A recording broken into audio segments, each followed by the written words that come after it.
საღამომშვიდობისა პირდაპირ ეთერშია საზოგადოებრივი თოქ-შოუ ანგარიში ხალხს. მე ნანა რობაქიძე ვარ. ადგილობრივ თვითმმართველობასა და საზოგადოებას შორის კომუნიკაცია ძალიან მნიშვნელოვანია და მედია ჩართული ამ პროცესებში. კონკრეტულად აი ამ გადაცემით გვინდა რომ კომუნიკაცია შედგეს და გაუმჯობესდეს, რაც ყველაზე უფრო მნიშვნელოვანია. ასევე აუცილებელია მოქალაქეების აქტიურობა და დღეს როგორც ყოველთვის წარმოდგენილია აუდიტორია, იმედს ვიქონიებთ რომ ისინი დასვამენ საკმაოდ პრობლემატურ საკითხებთან მიმართებაში კითხვებს, რომელიც საზოგადოებას აინტერესებს და არა მხოლოდ პიროვნულად აინტერესებს თითოეულ მათგანს და რა თქმა უნდა ანგარიშს მოსახლეობას ჩააბარებს ბატონი დავით წიტაიშვილი, მე მინდა წარმოგიდგინოთ ის ქუთაისის საკრებულოს წევრი, დემოკრატიული მოძრაობა ქუთაისისთვის, ასევე საკრებულოში ფრაქცია ქუთაისისთვის თავმჯდომარე. ძალიან დიდი მადლობა ბატონ დავით მობრძანებისთვის. პირველ რიგში ალბათ მნიშვნელოვანია ვისაუბროთ იმაზე თუ რა საკითხები არის ყველაზე მეტად წინ წამოსაწევი ქალაქში. რამდენად მნიშვნელოვანია ქალაქის განვითარება და რა უნდა გაკეთდეს ამისათვის და თქვენ რა მონაწილეობას იღებთ ამ პროცესში. მოგესალმებით, დიდი მადლობა სტუდიაში მოწვევისთვის. მოგესალმებით ჩვენს თვითფას ტელემაყურებელს. ძალიან საინტერესო რუბრიკა გაქვთ და ძალიან საჭირო, იმიტომ რომ უნდა იცოდეს ჩვენმა მოსახლეობამ მას შემდეგ რაც ისინი აირჩევენ დეპუტატს რა ხდება, რას აკეთებს, როგორ გამოწვევებს გაუძლო, რა ქმედითი ნაბიჯები გადადგა და როგორ გამოიყენა ის ნდობა, რაც მოსახლეობისგან მიიღო. გამომდინარე აქედან ჩვენ ნამდვილად დეპუტატებს არ უნდა შევწხვეს იმ ჩვენი გაწეული საქმიანობისა და პირიქით ამაყოთ უნდა მივიდეთ ჩვენს მოსახლეობასთან რომ ჩვენ გავამართლეთ მათი იმედები, თუმცა თვითკმაყოფილების გრძნობა ნამდვილად არ უნდა გქონდეს, ამიტომ ჩვენ ვართ მათ სამსახურში და იმდენი პრობლემებია და რაც უფრო მეტი გაკეთება, კიდევ იმდენი პრობლემა ჩნდება სამწუხაროდ ქალაქში და ზოგადად ქვეყანაში, რომ ვერანაირად კმაყოფილები ვერ ვიქნებით და ჩვენ თვითონ და მე პირადად ვატყობ რომ ვერ ვაკეთებ სადანადოდ იმდეს რაც ჩვენს მოსახლეობას სჭირდება, არა იმიტომ რომ თქვა თავს ვიზოგავთ, უბრალოდ შეიძლება რესურსიც არ არის ამასთან დაკავშირებით. მოგეხსენებათ ისიც რომ მე ჩემი პარტიიდან დემოკრატიული მოძრაობიდან ქალაქის საკრებულოში მხოლოდ ერთი ადამიანი ვარ წარმოდგენილი და აქედან გამომდინარე უმცირესობაში ვარ და ცოტა ძნელია უმცირესობის და ოპოზიციის რაკურსიდან დანახული ესე ვთქვათ ქმედითი ნაბიჯების გადადგმა, თუმცა ნამდვილად შემიძლია ვთქვა და არაერთი მაგალითი მოვიყვანო იმისა, რომ ჩვენი თხოვნით, ჩვენი მითითებით ძალიან ბევრი რამ გაკეთდა, ესე ვთქვათ და შეიცვალა ქალაქში, იგივე კანონმდებლობასთან დაკავშირებით, სხვადასხვა მიმართულებით, ასევე ბიუჯეტთან დაკავშირებით. საერთოდ ქუთაისი არის ძალიან სპეციფიური ქალაქი და ძალიან საინტერესო ქალაქი. მე აქვე მინდა ვისარგებლო შემთხვევით და ძალიან ისეთი დამვლელი რო არ იყოს, ვთქვათ, ესე ვთქვათ, ჩვენი საუბარი ამ საქმიდან გამომდინარე და პრობლემებით, უბრალოდ მინდა ჩვენს თანაქალაქელებს ვისარგებლო შემთხვევით და ქუთაისობა, ეგრეთ წოდებული გვირილობა მიუწოლოცო. ეს არის ძალიან მნიშვნელოვანი და ტრადიციული ჩვენი ქალაქისთვის და მე სიხარულით მინდა ვთქვა, რომ ატაცებულია ეს არა მარტო ჩვენი რეგიონისთვის, იმერეთის, არამედ საქართველოს მასშტაბითაც და ყველა უმლოცავს ქალაქს ამ დღეს, მაგრამ ცოტა შეიცვალა ფორმატი აი ამ ჩვენმა გვირილობამ და ქუთაისობამ. რამე თუ იცით თქვენ რომ ეს ღონისძიება იყო ქველმოქმედებასთან დაკავშირებული, როდესაც ჩაეყარა ყველაფერი ამას საფუძველი და დღესდღეობით რაღაც ცოტა სხვა მიმართულებით იმდისა რაღაცა დიდ ესე ვთქვათ სახალხო დღესასწაულად გადაქცეული, რაც ესე უნდა იყოს.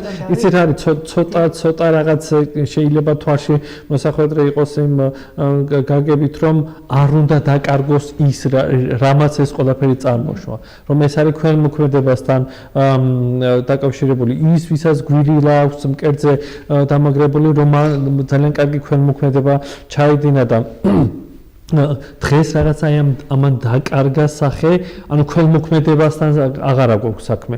პირიქით რაც თანხის აკუმულირება რაც ხდებოდა, ის მიდიოდა, ვთქვათ, იმ კონკრეტული ავადმყოფობის მიმართ.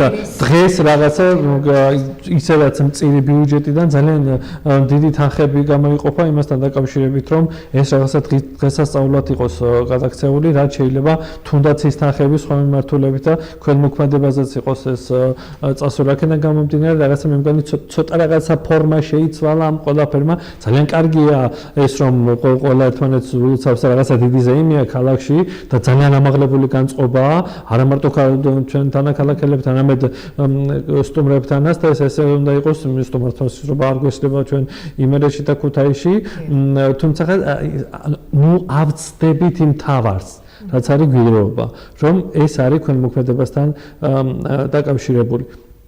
აქვე რახან ამ თემაზე ვსაუბრობთ, აქვე მინდა ისიც აღნიშნოს, რომ ეს არის ფაქტიურად პრეზენტაცია ქუთაისისა, ხო? ვთქვათ, რომ რაღაცები სიახლეები აქვს აი ამ ქალაქს და რაღაცები კეთება ჩვენი წარმოჩინებისთვის კეთდება ეს ყველაფერი.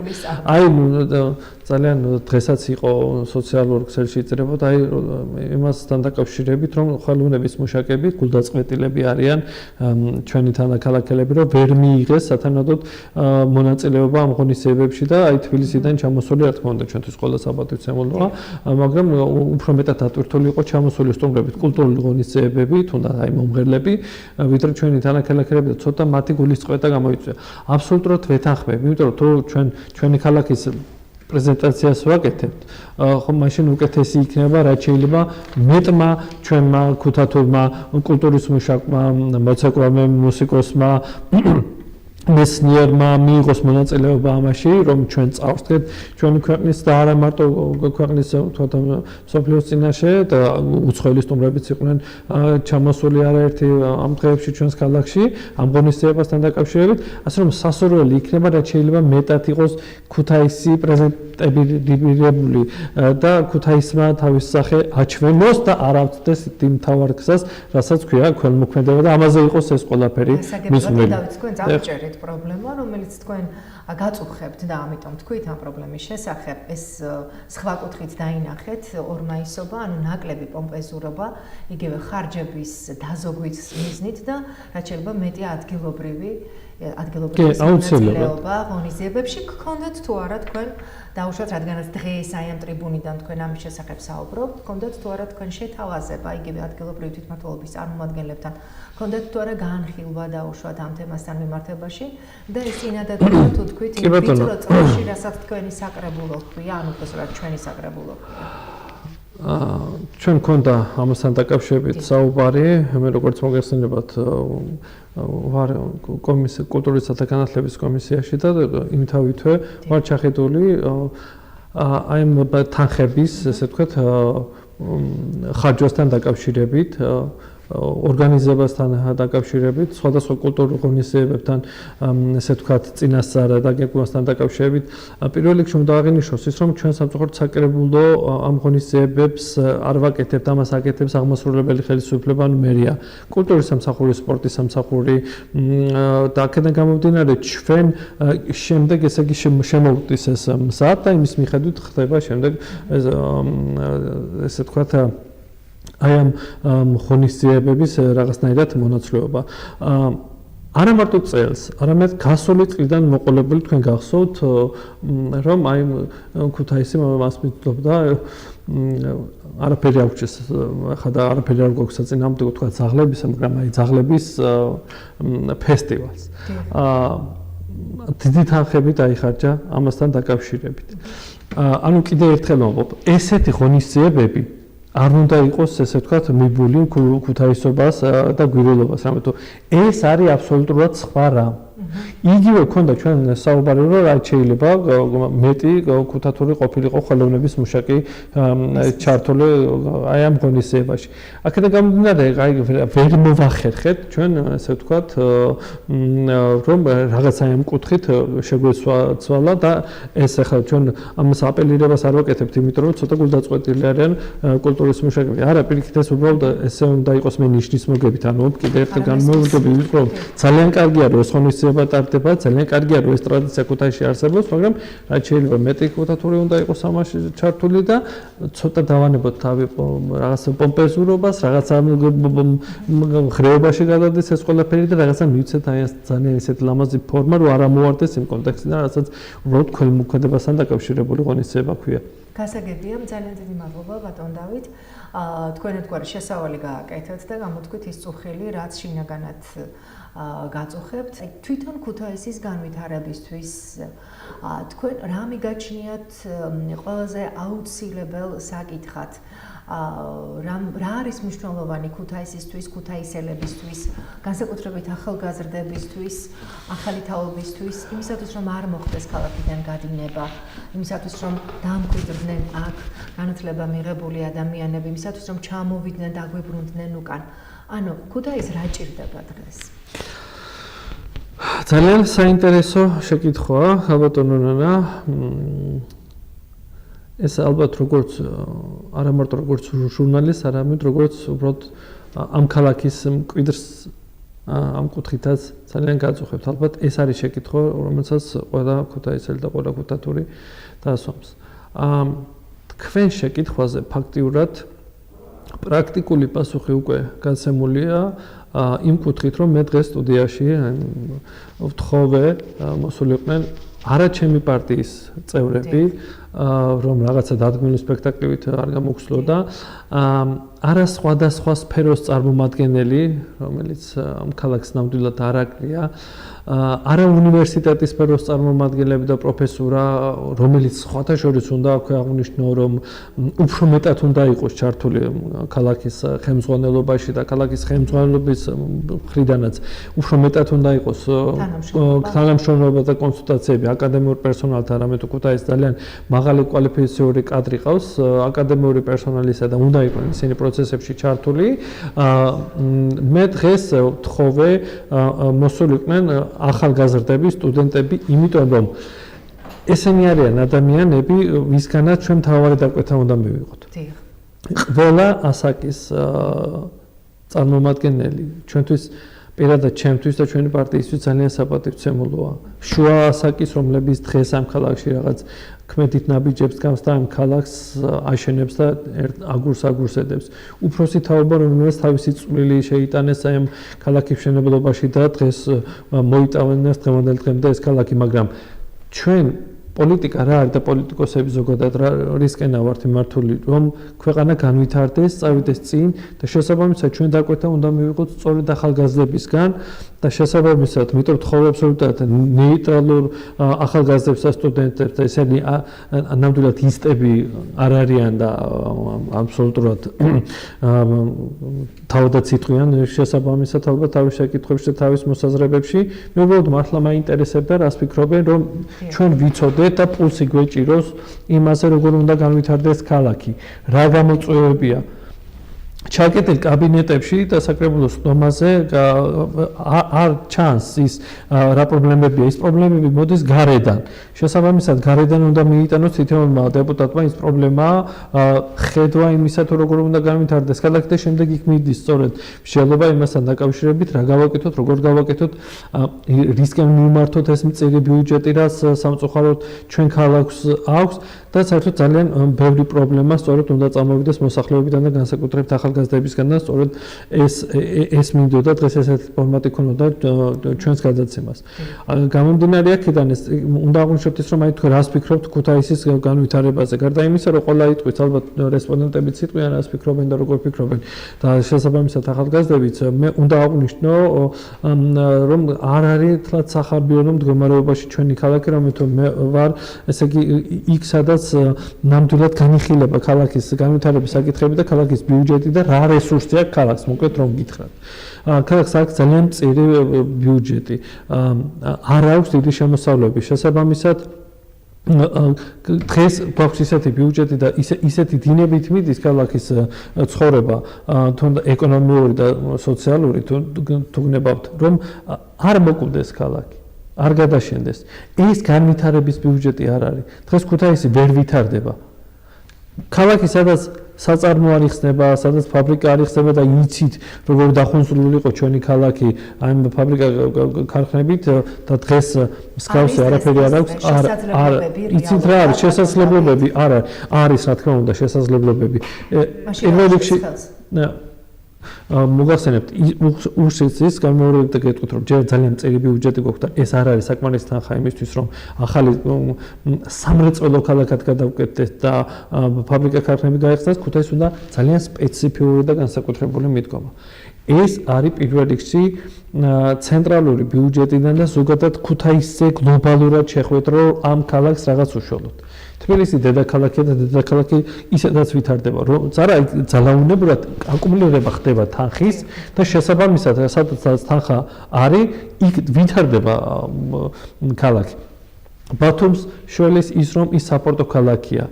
განაპირა ქალაქია, იქვე საზღვარია და ეს ძალაუნებურად ტურისტული ქალაქია და აქაც ხდება აკუმულირება თანხის. ანუ ბუნებრივად ვითარდება ეს ქალაქები, ხო? ეხლა მოწინავე ქალაქებზე მაქვს მე ახლა საუბარი. რაც შეეხება ქუთაისს, ჩვენ არა გვაქვს ეს ფუფუნება, რომ დიდი თანხების აკუმულირება ხდებოდეს ქალაქში. ეს არის ქალაქი, სადაც ყველაზე დიდი თანხები ალბათ გზავნილებია ჩვენი თანამოქალაქეებისა, რომლებიც საზღვარგარეთ არიან წასული და მიტოვებული აქვს თავისი ოჯახები. ეს არის ყველაზე დიდი შემოსავალი ოჯახისთვის ქალაქში და არ არის საპორტო ქალაქი, არ არის რაღაცა ინდუსტრიული ქალაქი, შესაბამისად ამ ქალაქს უნდა რაღაცნაირად ხელი შეშველა, რაღაცნაირად წაგვუნდა და გლობალურად უნდა ამ ქალაქს მოდი ავიღოთ და გადავარჩინოთ ეს ქალაქი. ნახეთ ჩვენ აი საპარლამენტო ქალაქთან დაკავშირებით, ხო ვერ გამოიღო ამანის შედეგი, რომ რითაც ვთქვათ შეიძლება და ამ ქალაქის გადარჩენა. არა, უფრო სხვა, უფრო გლობალური არის აუცილებლად ქმედითი გასაკეთებელი და რკინის ქალაქები უნდა ჩაიცვას მართლა ჩვენ ადგილობრივმა ხელისუფლებამ და ცენტრალურ ხელისუფლებას მოთხოვოს, შეაწუხოს, რა ვიცი, ყველაფერი ქნას იმისთვის, რომ რაღაცნაირად უფრო მეტი ყურადღება გამოიჩინოს ჩვენი ქალაქის მიმართ. ეხლა არის რაღაც ესეთი შეხედულებები, რითაც შეიძლება თქვა, იგივე რამოდენიმე ადამიანი სადაც დასაქმდება, ისეთი წვრილი საწარმოების გაკეთება, იგივე სოფლის მეურნეობასთან დაკავშირებით, იგივე საკონსერვო ქარხანასთან დაკავშირებით, მცირე საწარმოები, რითაც შეიძლება თქვა, იგივე მეურნეობები შეიძლება ქუთაისში გაკეთდეს, რომ აი მეეთის რეგიონიდან მოხდეს აკუმულირება და აქედან აი რაღაცა ფუნქცია ადგილზე შეუძლია თავის თავს ქუთაისმა მიანიჭოს, მაგრამ კიდევ ერთხელ განმეორდები. თუ ჩვენ საუბარია გვაქვს იმაზე, რომ ჩვენმა ქალაქმა თავი დაიმკვიდროს როგორც ძლიერი, განვითარებადი, პერსპექტიული ქალაქი, ამას მარტო ჩვენ ვერ შევძლებთ, ამას ჭირდება აუცილებლად ცენტრალური ხელისუფლების მხრიდან დახმარება და ეს უკვე არის ადგილობრივ აღმასრულებელ ხელისუფლებაზე დამოკიდებული, რამდენად ესე იგი მოახერხებენ ამას, რომ ცენტრალურ ხელისუფლებას რაღაცა ესე ვთქვათ გამოგჯოთ. კი ჩვენ საუბრობთ თვითმმართველობაზე და ზოგადად ქვეყანაში საერთოდ ეს თვითმმართველობის კანონი ბოლომდე დახვეწილი არ არის და ჩვენ რეალური თვითმმართველობა ქვეყანაში სამწუხაროდ ჯერჯერობით არ გვაქვს, იმიტომ რომ რა არის თვითმმართველობა, არის ძლიერი რეგიონები, ხო? და თვითმმართველობა უნდა უწყობდეს ამას ხელს. ფაქტობრივად ეს მხოლოდ ფარატინა ქაღალდზე შეიძლება, იმიტომ რომ ჩვენ რეალური თვითმმართველობა არ გვაქვს. ჩვენი თავი ბოლომდე არ გვაქვს, მაინც მიბმული ვართ ცენტრალურ ხელისუფლებაზე. ქვეყნის ერთიანობისთვის ეს აუცილებელია და ეს უნდა იყოს, უნდა იმორჩილებოდეს რეგიონები ცენტრალურ ხელისუფლებას, მაგრამ თუ გერმანიის მაგალითად შევხედავთ, ხომ, იქ არის რაღაცა, სადაც ადგილობრივად თვითონ წდება რა გაკეთდეს, როგორ გაკეთდეს, რაგან მივითარდეს სახელფასო, ესე ვთქვათ, დალაგებას. თქვათ, შეიძლება აი ერთი მაგალითი რო ავიყონოთ, პედაგოგი შეიძლება სხვადასხვა ხელფასი ქონდეს, თქვათ გერმანიაში ერთ მიწაზე და სხვა ხელფასი ქონდეს მეორე მიწაზე. ანუ ეს არის ნამდვილი თვითმმართველობა და ეს არის დეცენტრალიზაცია, მაგრამ ეს ნამდვილად არ უნდა, ესე ვთქვათ, ქვეყნის დეცენტრალიზაციისკენ და დაშორისკენ მიმართული უნდა იყოს. პირიქით, ჩვენ ერთი ცისკენ, ერთი ციდა ქვეყანა გვაქვს, მაგრამ არაფერი არ დაშავდება იმასთან დაკავშირებით, თუ თვითმმართველობებს ექნება უფრო რეალურად ქმედითად მისი მისი რეგიონისთვის მორგებული, ესე ვთქვათ, კანონების მიღების საშუალება. უფრო მეც გეტყვით, ახლა რაღაც თვითმმართველობაზე ჩავმართა საუბარი, თქვენ ხედავთ, რამდენი მნიშვნელოვანია არჩევნების წელია, ხო? თვითმმართველობის არჩევნების წელია, შემოდგომაზე ოქტომბერში მოგახსენებათ არის თვითმმართველობის არჩევნები და ხელისუფლებებიდან ისმის უკვე სიგნალები, რომ არ იქნას მერები პირდაპირ წესით არჩეული. ნუ რა თვითმმართველობაზე ვსაუბრობთ? რა თვითმმართველობის დამოუკიდებლობაზე, სადაც ესე თქვა ცენტრალური ხელისუფლებიდან ცენტრალიზებულად იმართება ყველაფერი. Ну, მოკლედ, ბევრი რო არ ვისაუბროთ და გადავღალოთ აი ამ თემასთან დაკავშირებით, იმიტომ რომ ძალიან ბევრია სხვა თემებზე სასაუბრო. ჩვენი თელემაყურებლები, თვითმმართველობები როგორ უნდა გახდნენ ესე თქვა რეგიონები ცოტა უფრო დამოუკიდებლები, თუნდაც ეკონომიკურ საკითხებში, თუნდაც სხვა მიმართულებით რაც იქნება მისთვის, მაგრამ ეს მისთვის უკეთეს, მაგრამ აუცილებლად ეს ყურად უნდა იყოს ცენტრალურმა ხელისუფლებამ და თბილისში უნდა წყდებოდეს ყველაფერი. პირიქით, აქედან უნდა მიდიოდეს სიგნალი თუ რა არის საჭირო. ეს ყველაფერი თქვით იმის გამო, რომ კიდე ერთხელ გითხრათ ის პასუხი თქვენი შეკითხვაზე, რა ეშულება ქუთაისს. ქუთაისს უნდა აუცილებლად, ესე ვთქვათ, დახმარება ცენტრალური ხელისუფლების მხრიდან, რომ ამ ქალაქმა რაღაც უფრო მეტი ფუნქცია შეიძინოს, რაღაცა ნიშა კონდეს იმისთვის, რომ რაღაცნაირად ქუთაისი განვითარდეს. დღეს თამამად შემიძლია გითხრათ. სკეპტიკოსი ნამდვილად არა ვარ და არც მინდა დავწავო ჩვენი ტელემაყურებელი, ჩვენი თანაქალაქები, მაგრამ დღეს ჩვენი ქალაქი არ ვითარდება. გასაგებია თქვენი მოსაზრება. მოდით მოусმინოთ ხალხს. მოусმინოთ რესპონდენტებს, რას ფიქრობენ ისინი, რა კითხვები აქვთ, რა მოსაზრებები გააჩნიათ და შემდეგ გავაგრძელოთ საუბარი.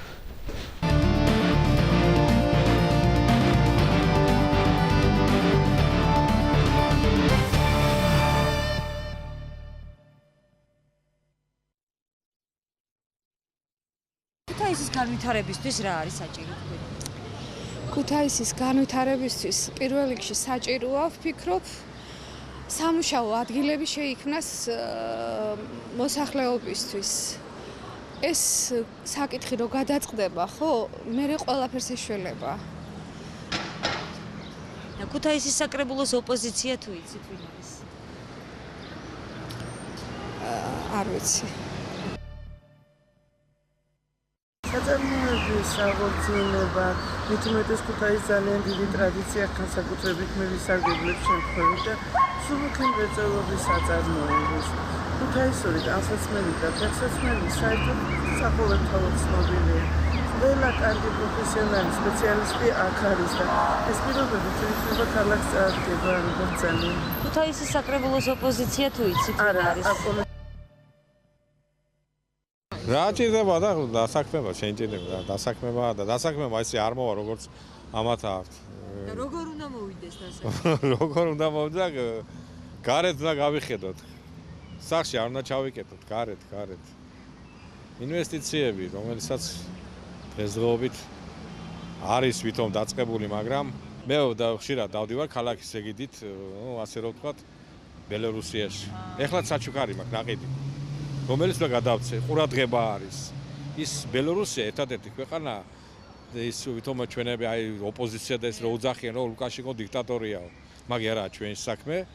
ჩვენი საქმე არის ის, რომ აფხაზეთი და ოსეთი არ აღიარა იმ ქვეყანამ, ამიტომ ჩვენ პატივი ვცეთ და შემდგომში ვითანაშრომლობთ იმათთან ეკონომიკას ყველაშორის სოფლის მეურნეობა, ესენი წყინვალეთა განვითარება და ეს ხალხი დავიმეგობროთ, გავაღრმავოთ ურთიერთობა, ინვესტორებიც ყავთ იმათ. ოპოზიცია თუ იცით ვინ არის ქუთაისში?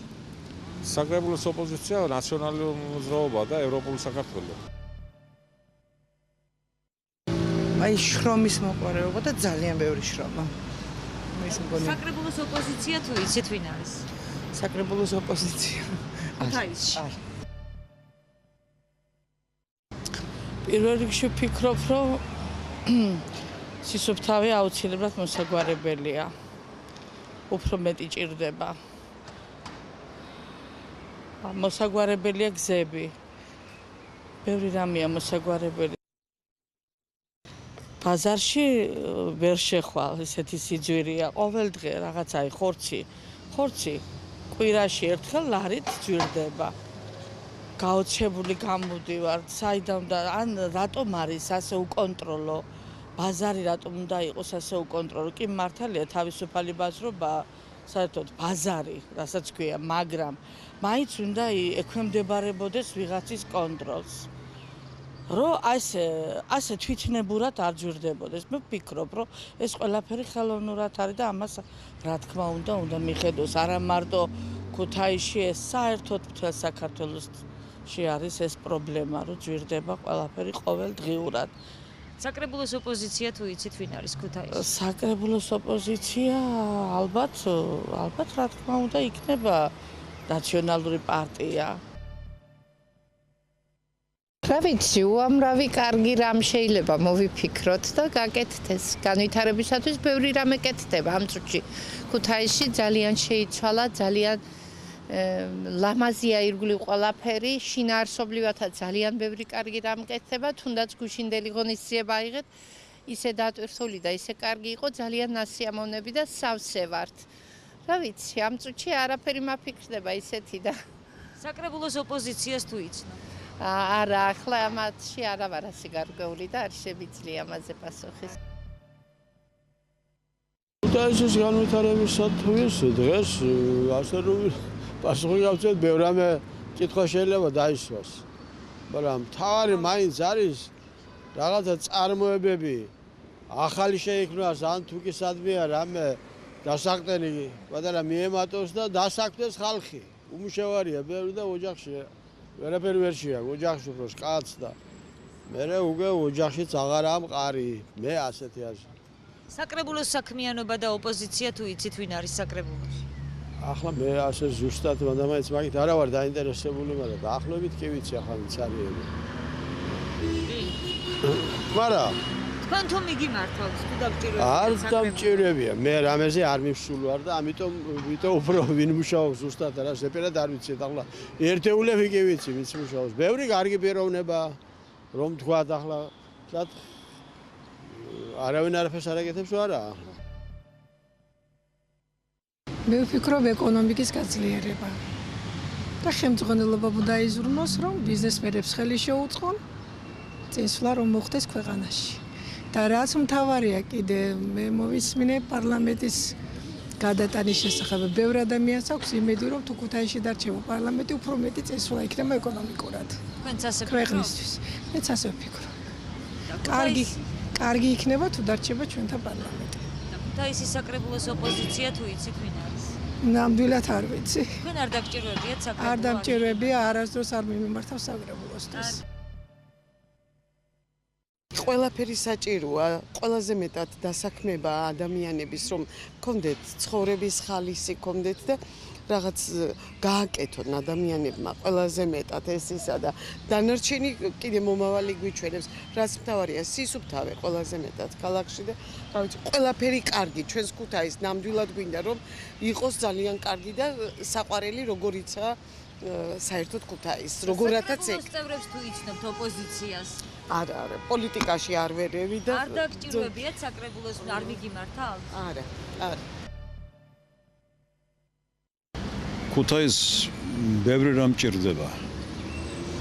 და იმედია ისე კარგად მართავენ პროცესებს, რომ განვითარდება. აი, პატარა საწარმოები არის გასაკეთებელი. თქვათ, საკონსერვო მრეწველობისთვის რაღაცეების რაჭა-ლეჩხუმის სოფლები ჩამოსული იყვნენ აქ იქაურები და განაცხადეს, რომ აი აუარებელი ჩირი გვაქვსო.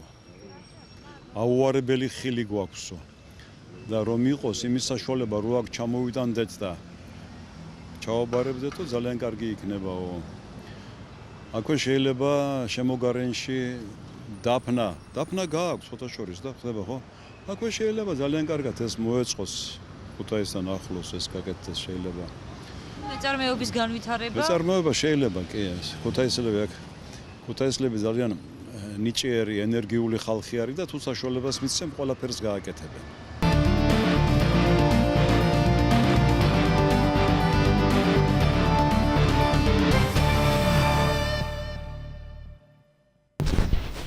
ჩვენ პირდაპირ ეთერში ვართ, მოусმინეთ საზოგადოებას და მათ გამოთქვეს თავიანთი მოსაზრებები. მე ჩამონათვალს გავაკეთებ. ქუთაისის განვითარებისთვის საჭიროა სამუშაო ადგილების შექმნა და ამაზე ალბათ მე მგონი ყველა თანხმდება დღეს ქუთაისში. ოპოზიციას არ იცნობენ სამწუხაროდ, მსუბუქი მრეწველობის საწარმოები უნდა შეიქმნას, სპეციალისტების გამოყენება უნდა მოხდეს, რომლებიც მრავლად არიან ქუთაისში, ესეც ითქვა. ინვესტორების მოზიდვა იქნება ძალიან კარგი, ურთიერთობების დამყარება და გაღრმავება, რომელიც არსებობს სხვა ქვეყნებს შორის, კონკრეტულად მაგალითი მოიყვანეს ბელორუსიასთან მიმართებაში და მე მგონი ჩვენს ქალაქს არა მხოლოდ ბელორუსიასთან აქვს ურთიერთობები. ასევე იცნობენ თუ არა ამ კითხვაზე საკრებულოში ოპოზიციის წარმომადგენლებს, აღნიშნეს რესპონდენტებმა, რომ იციან ევროპული საქართველოს შესახებ და მათი წარმომადგენლების შესახებ და ასევე იცნობენ ერთიანი ნაციონალური მოძრაობის წევრებს. სისუფთავე დაასახელეს ერთ-ერთ პრიორიტეტად ქუთაისისთვის.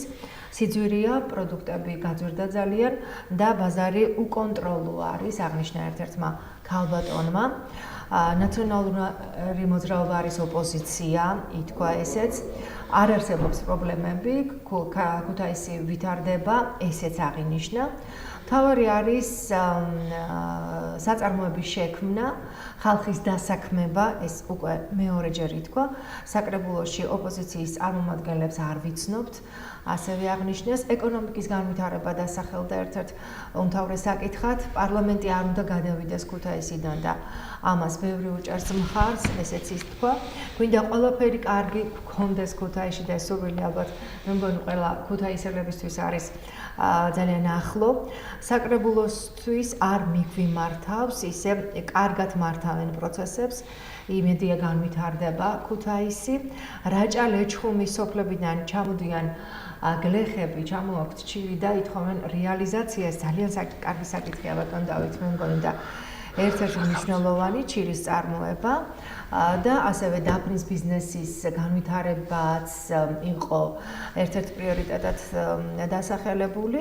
ეს არის ეს მცირე ჩამონათვალი, უბრალოდ საზოგადოების მცირე წარმომადგენელთა მოსაზრება, ვისი გამოკითხვაც მოვახერხეთ, ვინც დაგვთანხმდა ინტერვიუზე და თუ კიდევ უშუალოდ სხვას აქვს, სხვა ტელემაყურებელს, ქუთაისის წარმომადგენლებს, ქუთაისის მაცხოვრებლებს აქვთ სხვა განწყობა, სხვა შეხედულება, სხვა პოზიცია, თქვენ შეგიძლიათ დაგვეკავშირდეთ ტელეფონის ნომერზე, რომელიც ეკრანზე უკვე მითითებული არის და ასევე მინდა გითხრათ, რომ გადაცემის მეორე და მესამე ბლოკში გვერდდება აუდიტორია და მათაც ალბათ ექნება საკმაოდ მწვავე კრიტიკული პრობლემურ საკითხებთან დაკავშირებული კითხვები. მე მინდა ისინი წარმოგიდგინოთ: თათია ბოჭარიშვილი, ეკა ყაველაშვილი, ანა ზვიადაძე.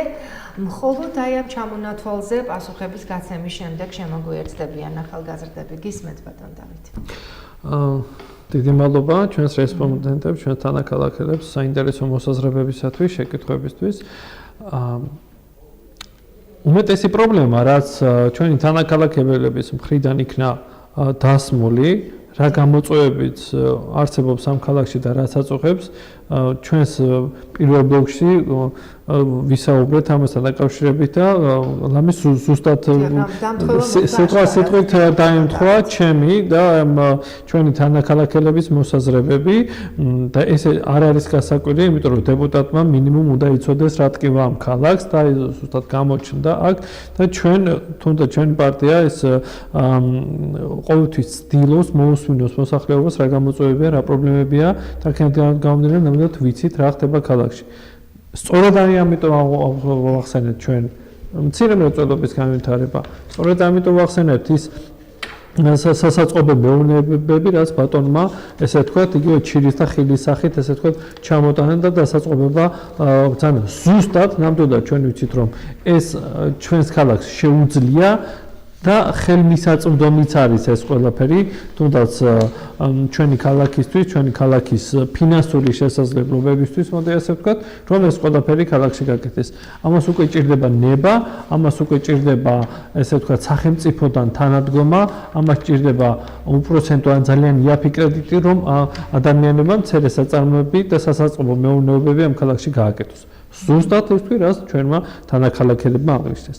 რაც შეეხება პროდუქტები, იქნა ახსენები, რომ პროდუქტები ძვირდება დღითიდღეს ნამდვილად ესეა და აქ სად არის სოფლის მეურნეობის სამინისტრო, ხო? სოფლის მეურნეობა ჩვენს ქვეყანაში სხვა თუ არაფერი ეს მაინც ხო შეიძლება სათანადო დონეზე განვითარდეს რომ პროდუქტზე იმ ქვეყნებში სადაც ესე ვთქვათ ბუნებრივი წეაღისეული არის იგივე ვთქვათ გაზი ნავთობი ის ქვეყნები ყველაფერს აკეთებენ იმისთვის რომ უფასო და მინიმალურ ფასში კონდეთ ესე ვთქვათ ის ბუნებრივი წეაღისეული თავის მოქალაქეებისთვის რაც ამ ქვეყანაში მოიპოვება ჩვენი ყველაზე დიდი ბუნებრივი წეაღისეული არის ჩვენი მიწა, სოფლის მეურნეობა და რატო არ განვითარდა საწავიდა ეს დაპირებული მილიარდები და ის იაფის და ლამის უპროცენტო კრედიტები, რომელთაც სოფლის მეურნეობა უნდა განვითარებულიყო, ხო? კი ბატონო, ვერ ვაკეთებთ ფაბრიკებს, ქარხნებს, ვერ უშვებთ თანამედროვე, თქვათ, მობილურებს და მანქანებს, მაგრამ სოფლის მეურნეობა ხო შეიძლება განვითარდეს. აგერ ჩვენს გვერდით არის ბაზარი, თვითონ ჩვენგან ის აი ჩვენი თანაქალაქელებისთვის ეს უცხო არა, იმიტომ რომ ყოველდღიურად შეხება გვაქვს ბაზართან სავსეა ქუთაისის ბაზარი, სომხური, თურქული, ირანული, აზერბაიჯანული პროდუქტით. ნუ რა გახდა, ჩვენზე უკეთესი მიწა აქვთ? არა ბატონებო, ნამდვილად არ აქვს ჩვენზე უკეთესი მიწა. ეს არის უბრალოდ მიდგომა, სახელმწიფოური მიდგომა, რომ შეიძლება სოფლის მეურნეობა იყოს განვითარებული. ჩვენთან ეს არ არის და სწორედ ბრძანებს ჩვენი თანაქალაქელი იმისა, რომ ყოველდღე ძვირდება ბაზარი. გაზვირდება, იმიტომ რომ ჩვენს სახელმწიფოს არ აქვს ჩვენს ხელისუფლებას კეთილინება იმ მიმართულებით, რომ შეიძლება ერთი გოჯა მიწა არ დარჩეს საქართველოსი დაუმუშავებელი და რაც შეიძლება მეტი ხელშეწყობა გლეხ. ჩვენ ოდითგანვე ვართ აგრარული ქვეყანა. ჩვენ არ ვართ დიდარი ქვეყანა, მაგრამ მინიმუმ ქვეყანაში არავის არ უნდა შეიაროს. ასე რომ, თუნდაც რა დაშავდება, ქალაქის ფუნქციაზე იყო საუბარი, ხო? აი, ვინმე მითხრას, კარგი, ხა პარლამენტის სხვა თემაა და ალბათ ამ შევეხებით კიდე ჩვენ საუბარში. რა დაშავდება, რომ რამდენიმე სამინისტრო იყოს ქუთაისში. ნუ რა ქვეყანა დაიქცევა, რომ სოფლის მეურნეობის სამინისტრო იყოს ქუთაისში. ნუ ენერგეტიკის სამინისტრო, ენერგორესურსები დასავლეთ საქართველოში, ეს ხესების სახით უფრო მეტია, ვიდრე აღმოსავლეთ საქართველოში. რა ქვეყანა დაიქცევა, ერთ საინტერესო, რომ მოხდეს ესე ვთქვათ, ისევ თბილისისთვის, იმიტომ რომ თვითონ თბილისია, ცოდო, ჩვენი დედაქალაქია, ცოდო. ჩემთვის არ არის სულეთი თბილისის მდგომარეობა, იმიტომ რომ ეს არის ჩემი დედაქალაქი, ისევე საყვარელია ჩემთვის, როგორც ჩემი მშობლიური ქალაქი. ისე უნდა მოვეფერო და გავუფრთხილდე მე ჩემს დედაქალაქს, როგორც ყველა ჩემს ესე ვთქვათ ქალაქს, რომელიც ჩვენს ქვეყანაშია, ჩვენ საქართველოს და გამომდინარე აქედან, ხო, ისევ იმ თბილისისთვის სულის მოთქმისთვის. ხო შეიძლება მოხდეს ესე ვთქვათ გაბნება აი ამ სამინისტროებისა და არანაირად არ დაიქცევა ქვეყანა ერთეული სამინისტრო რომ გადმოვიდეს ქუთაისში არ არის ხა თბილისამდე ისეთი შორი მით უმეტეს ეს გზა ალბათ როდესმე დაამთავრებენ ამ ჩხაროსული მაგისტრალის მშენებლობასაც და გახდება უსაფრთხო არ არის იმხელა მანძილი რომ ვერ შეძლო დიდ ქალაქებში მეგაპოლისებში იმდენი დრო კი ჭირდება, ესე ვთქვათ, ერთი ადგილიდან მეორე ადგილზე მისვლას, ვთქვათ, რომ დაჭირდეს ეს დრო დაჭირდეს ქუთაისთან თბილისში ჩასვლას, ხო?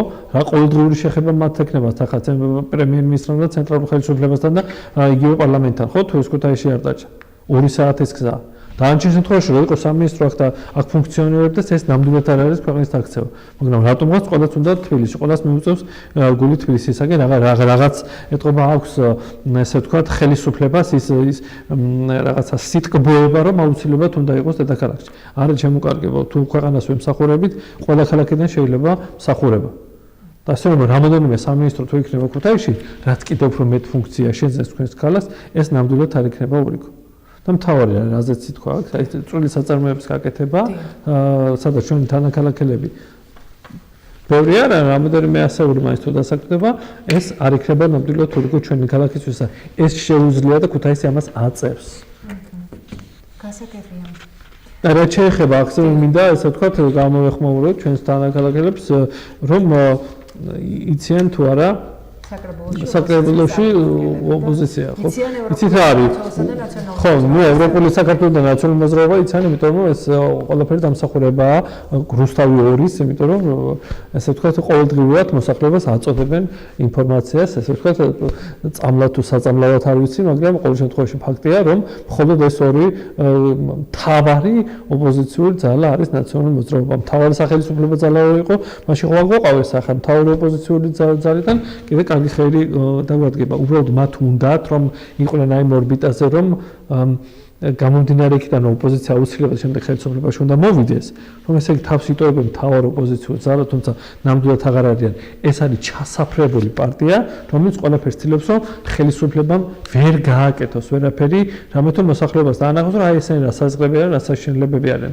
ისიც რა არის, ოპოზიცია არ უნდა იყოს ჩასაფრების პოზიციაში, ის უნდა იყოს კონსტრუქციული. თუ რამე კარგი კეთება და კარგს აკეთებს ხელისუფლება, ამასაც ტაშით უნდა შევეგოთ და თუ რამეს ვერ აკეთებენ, ამასაც უნდა მითითება გვერდითმოვა.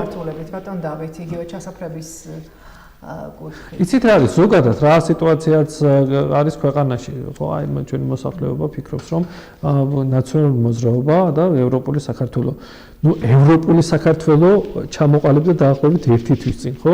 აი ვინმე მითხრას, რომ ევროპული საქართველო როგორ გახდა უცებ ოპოზიცია. რა გააკეთეს ასეთი ამ 1 თვის და 2 თვის განმავლობაში, რომ ისინი ითვლებენ ოპოზიციას. არაფერი ეს არის უბრალოდ იმ ტელევიზიის გამოძახილი, რასაც რუსთავი ორი ქვია და რაც შეეხება კიდე ძალიან კვალიფიციური და ძლიერი პარტია არსებობს, არა მარტო ჩვენი პარტია, სხვა პარტიებიც არსებობენ, რომლებიც ესე ვთქვათ, კონსტრუქციულად, ესე ვთქვათ, არიან მიმართული ქალაქების და ჩვენი ქვეყნის განვითარებისკენ და რიგ შემთხვევაში სადაც საჭიროა გვერდით უდგანან ხელისუფლებას და სადაც საჭიროა იქ მწვავე უყონებლობას უწევენ და ეუბნებიან რა ჯობია როგორ ჯობია და მე მართლა შემიძლია ვთქვა რომ მთელი საკითხებში თუნდაც ჩემი მითითება ჩემი მოსაზრება ესე ვთქვათ იქნა გათვალისწინებული ხელისუფლების მხრიდან რომ მე ვერანაირად ვერ ვიქნები ჩასაფრების პოზიციაში თუმცა ჩვენს ხელისუფლებას დღემდე ძალიან ბევრი ნაკლოვანებები აქვს და ძალიან ბევრი არის კიდე გასაკეთებელი ასე რომ თუ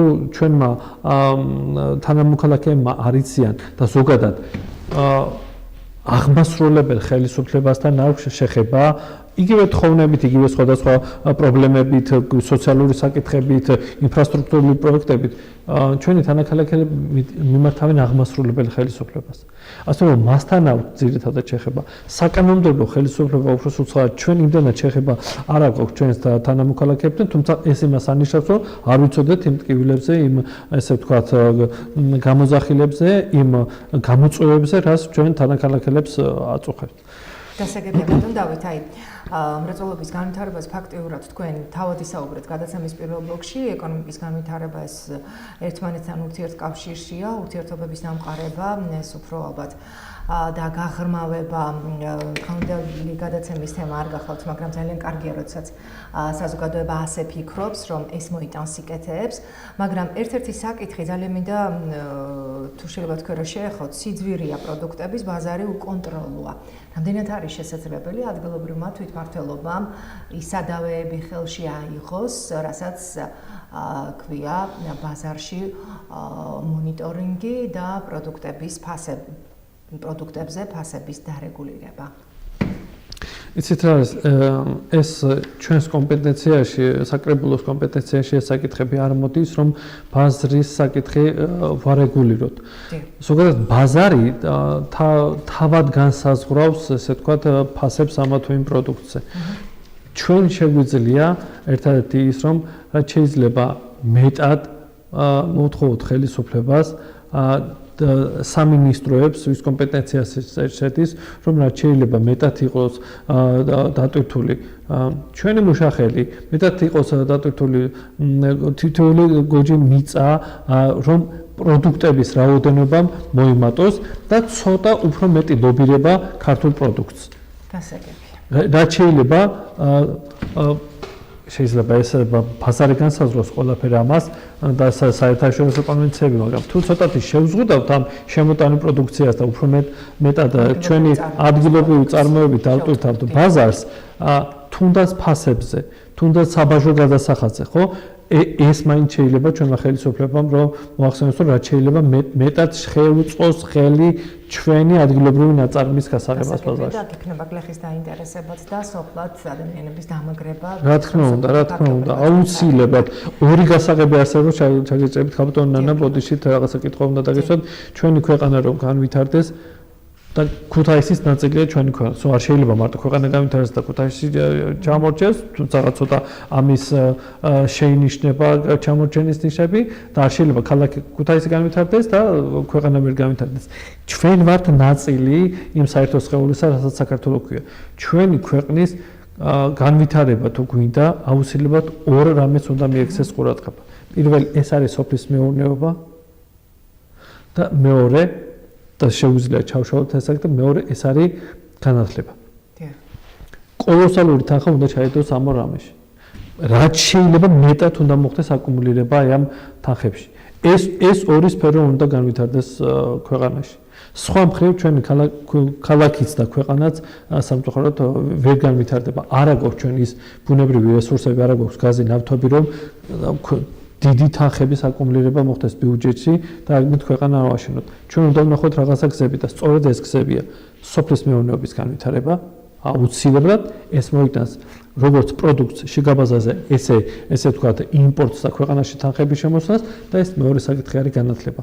ჩვენს ქვეყანას აუცილებლად ჭირდება კვალიფიციური კადრი მომავალი თაობა, რომ ყველაფერზე, ესე ვთქვათ, არ ვიყოს უცხოეთზე და უცხოეთის სპეციალისტებზე და მათ რჩევებზე, ესე ვთქვათ, დამოკიდებული. აუცილებლად ქვეყანაში უნდა განათლებას უნდა მიექცეს ძალიან დიდი ყურადღება. გასაგებია. ძალიან დიდი მადლობა. მე ახლა მინდა ვთხოვო აუდიტორიას, ძირითადად ახალგაზრდები არიან წარმოდგენილები დღეს ჩვენს გადაცემაში. ძალიან საინტერესოა თქვენი მოსაზრება, თქვენ ახართ ქუთაისის მომავალი თაობა.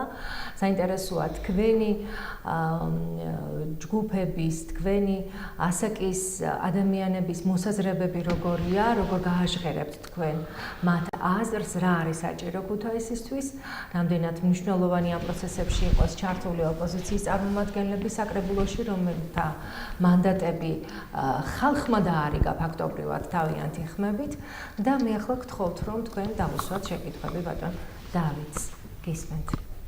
საღამოშვიდობისა, მიხარია რომ აქ ვარ და მეძლევა საშუალება რომ პირადად თქვენ დაგისვათ კითხვა ბატონო დავით. ბევრმა პრობლემამ გაიჟღერა, მაგრამ რატომღაც არ ყოფილა საუბარი ამ ბოლო დროს ძალიან აქტუალურ თემასთან დაკავშირებით. ეს არის გარემოვაჭრეების თემა, რომელთაც აუკრძალეს იმ ადგილებზე ვაჭრობა, სადაც ისინი ისხდნენ და მაინტერესებს თქვენი აზრი ამასთან დაკავშირებით, როგორ შეიძლება გადაწყდეს ეს თემა, რა ბედიელის ამ ხალხს და მოგისმენთ დიდი სიამოვნებით ამაზე. მადლობა.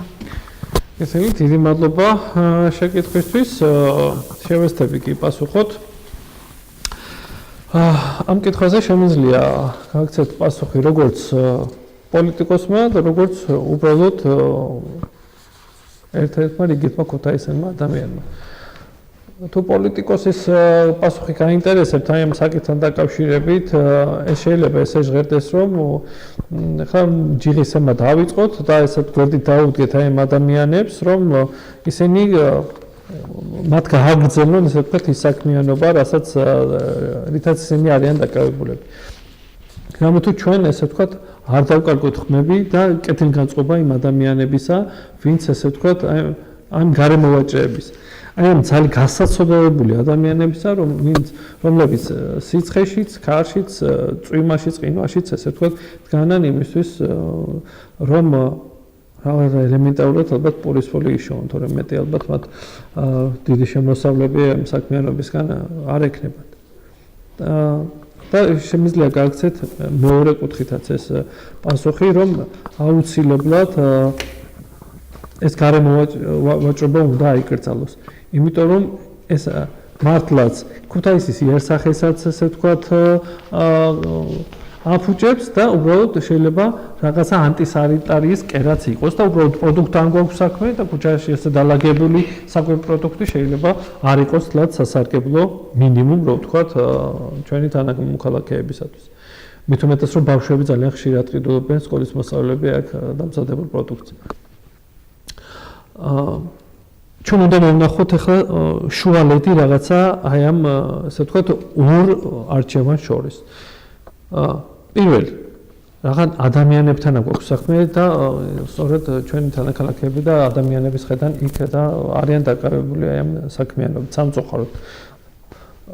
ეს არ არის ალბათ მათთვის დიდი აფექსი და ბედნიერება, მაგრამ უბრალოდ სხვა გამოსავალი არ აქვს. პირველ რიგში უნდა მოეწყოს აუცილებლად რაღაც ადგილები კომფორტული, სადაც როგორც ეს ადამიანები დასხდებიან ნორმალურად, აქ არის დაწვიმა და ყინვა და სიცხე არ შეაწუხებ, ესევე ყიდველიც შევა და ნორმალურად შეიძენს პროდუქტს და პირდაპირ ქუჩაში არ მოუწევს ეს ყველაფერი. ეს აუცილებლად ცენტრალურმა ხელისუფლებამ უნდა უზრუნველყოს ეს. და მეორე იცით ამ ბოლო დროს მოიმატა ჩვენს ქალაქში ტურისტების რაოდენობა და მე ძალიან ხშირად დამინახავს და ალბათ თქვენს რომ და სწორედ იმიტომ დაისვალოთ ეს შეკითხვა რომ თქვენს ხართ ამის მოსწრე რომ უცხოელი ტურისტები აი ყველაფერს აი გარე ვაჭრობას და აი ანტიცარიალს და ქაოს შეიძლება ეს სიტყვაც ეწოდოს ამ ყველაფერს უღებენ ფოტოებს. იმიტომ რომ ცოტა მათთვის გასაკვირია ეს ყველაფერი.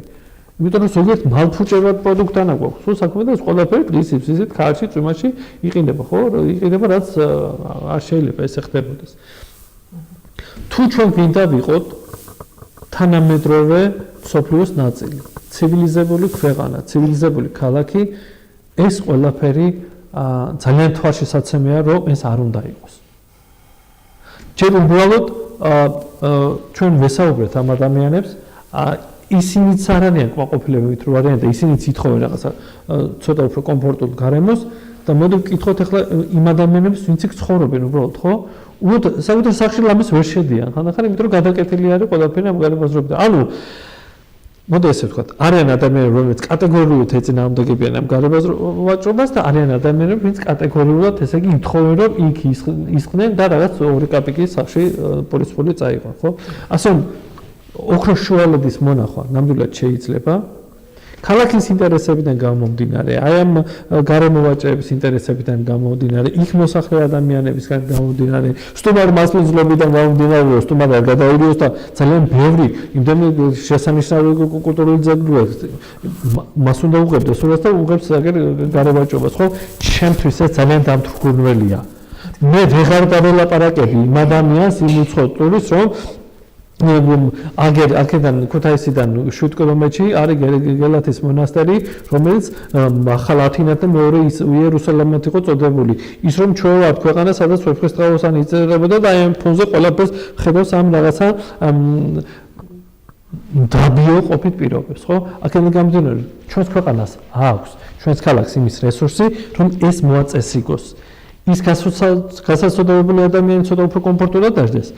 ადამიანის თავის სახში ცოტა ნორმალურად შევიდეს და ის უცხოელიც რაღაცა სხვა რამეთ იყოს გართული და სხვა პოზიტივი წაიღოს აქედან და არ გადაიღოს ეს ყველაფერი, რაც მართლაც ალბათ მოსაშელი. ეს ის საკითხია, სადაც მე ხელისუფლებას მხარს ვჭერ, რომ გარევაჭრობა ალბათ უნდა აიკრძალოს.